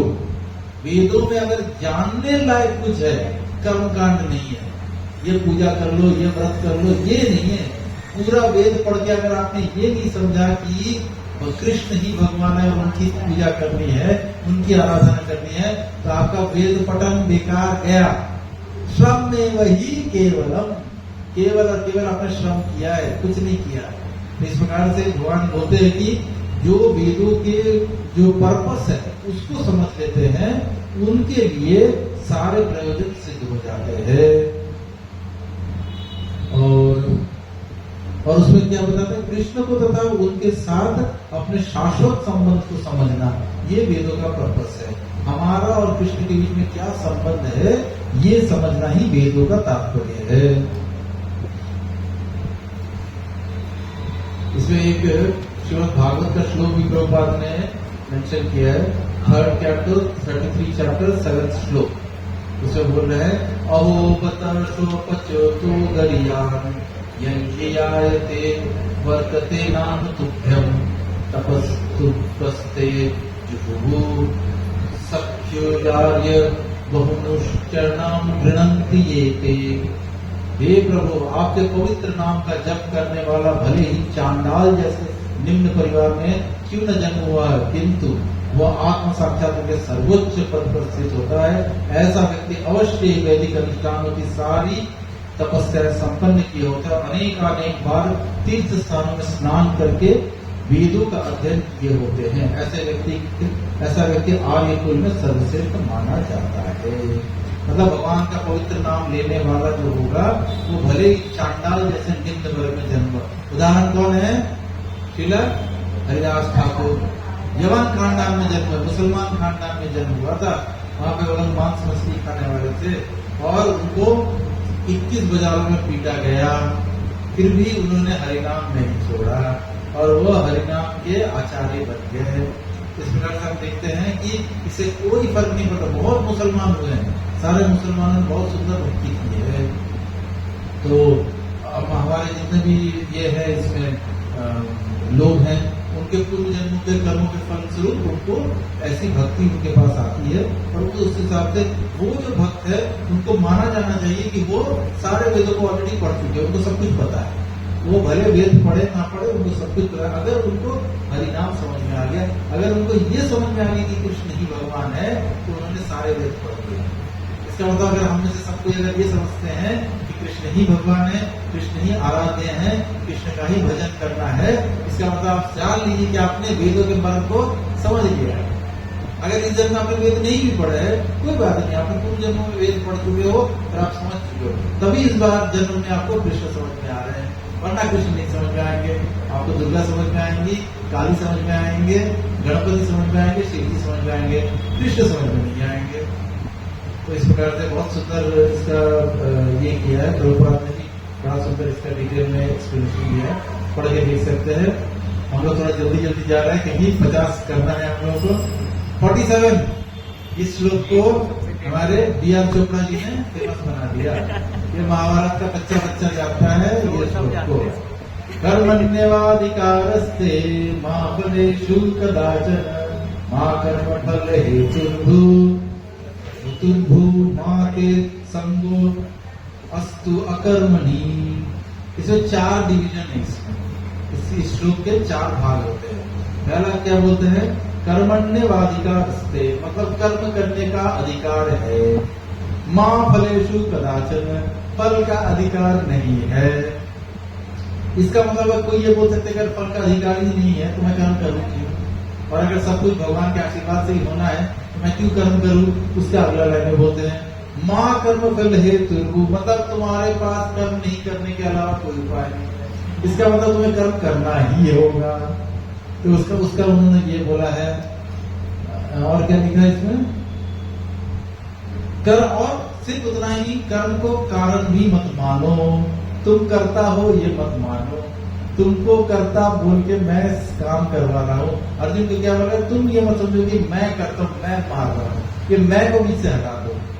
तुम मारने वाले नहीं हो, तुम कुछ भी नहीं हो, मेरी शक्ति से सब कुछ हो रहा है।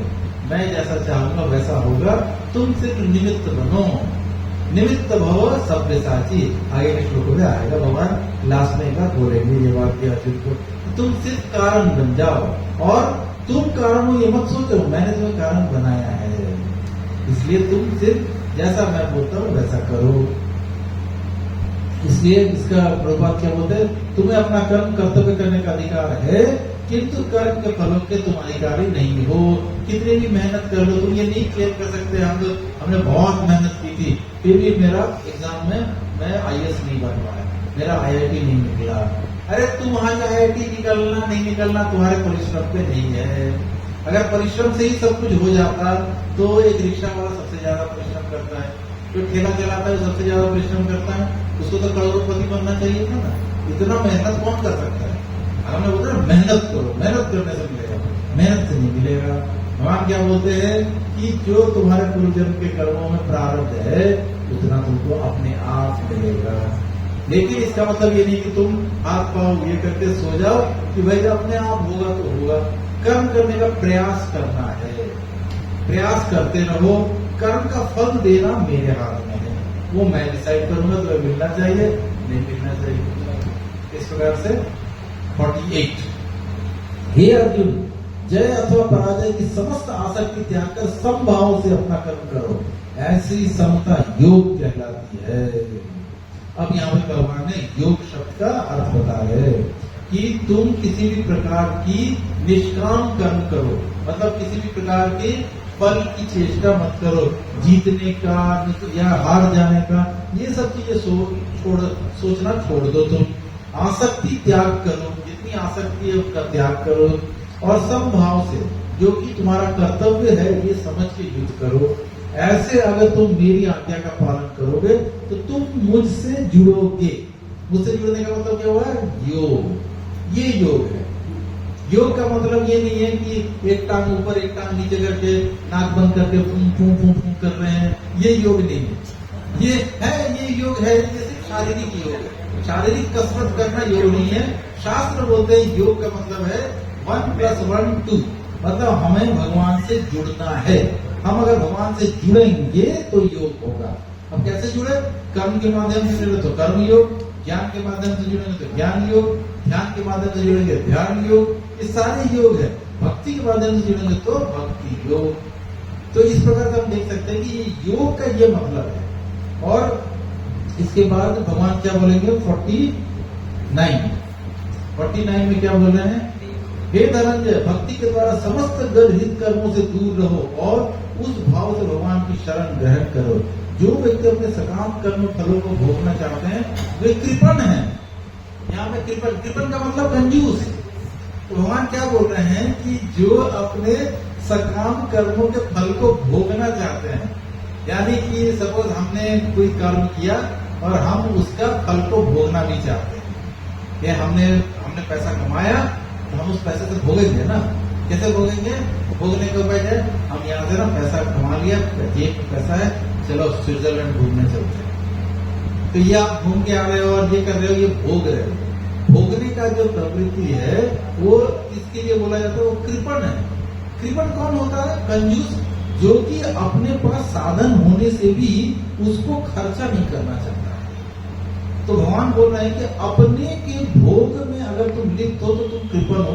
क्यों? क्योंकि पहली बात है ये शरीर तुमको मिला है, मनुष्य शरीर। ये मनुष्य शरीर से तुमको करना क्या था? भगवान की सेवा में लगनी थी, लेकिन तुम हो गए हो कृपण। ना, सेवा में नहीं लगूंगा चाहे कुछ हो जाए। क्यों मैं संडे क्लास में जाऊँ? ना, संडे क्लास में नहीं जाकर मॉल में जाकर पिक्चर देखते हैं, है ना। तो क्या वो कृपणता है? मैं वहां नहीं जाऊंगा, वहां से मैं बच रहा हूँ क्योंकि मेरी कृपणता है, मैं वहां नहीं जाऊंगा, मैं कंजूस हूँ। उस मामले में मैं कंजूस हूँ, भक्ति करने में कंजूस हूँ, भोगने में कंजूस नहीं हूँ। भोगने में मैं पूरा टॉप क्लास का भोगी हूँ, लेकिन भक्ति करने का जब भी बात आती है उसमें कंजूस हूँ। मेरी उससे भक्ति होगी, मैं वो सब चीज से थोड़ी दूर रहता हूँ। तो इस प्रकार से हम देख सकते हैं कि भगवान यहाँ पे बोल रहे हैं कि ऐसे लोग जो अपने ही कर्मों के फल को भोगना चाहते हैं वो कृपण कहलाते हैं। वो कृपण होते, कंजूस होते हैं वो।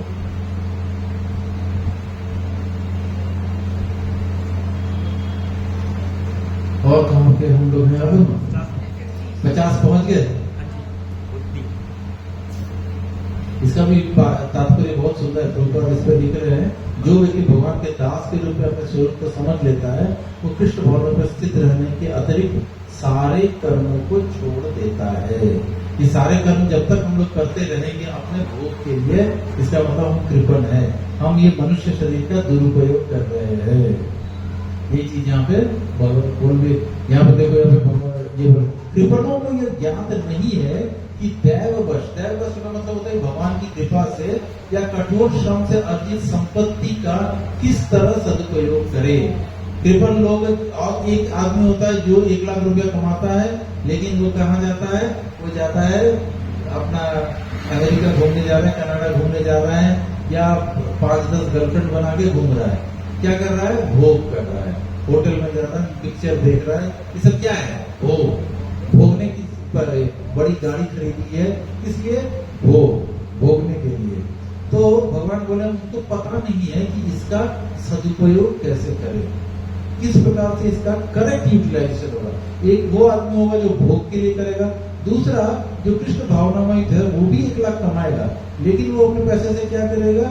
वो अपने पैसे से मंदिर में दान देगा, कहीं पे क्लास करवाएगा, कुछ न कुछ ऐसा एक्टिविटी करेगा कि उसका जो पैसा है, ये सारी चीजों में पैसे लगते हैं, वो सारा जो पैसा है वो प्रॉपर भगवान की सेवा में चैनलाइज हो, अपने भोग में नहीं, भगवान की सेवा में चैनलाइज करता है। उसके बाद है बुद्धि युक्तो जहाती ही उभे सुकृत दुष्कृते तस्मात् योगाय युज्यस्व योग कर्म सुकौशलम। भक्ति में संलग्न मनुष्य इस जीवन में ही अच्छे तथा बुरे कार्यों से अपने को मुक्त कर लेता है। क्यों? ये वही कर्म हो गया। आप कौन सा कर्म बोल रहे हैं? अकर्म की बात हो रही है कि वो अपने आप को अच्छे बुरों से मुक्त कर लेता है। अतः योग के लिए प्रयत्न करो, क्योंकि सारा कार्य कौशल यही है। भगवान बोल रहा है मैं जो चीज बता रहा हूँ मेरे उद्देश्य से कर्म करो अर्जुन, तो तुम अपने ही भले बुरे पाप पुण्य सबसे ऊपर निकल जाओगे, इन सब चीजों के पचड़े में पड़ोगे ही नहीं तुम। तो इस प्रकार से हमने आज 50 तक श्लोका कंप्लीट कर लिया। टोटल इसमें 72 है या 74 है, ये थोड़ी सी लंबी चैप्टर है।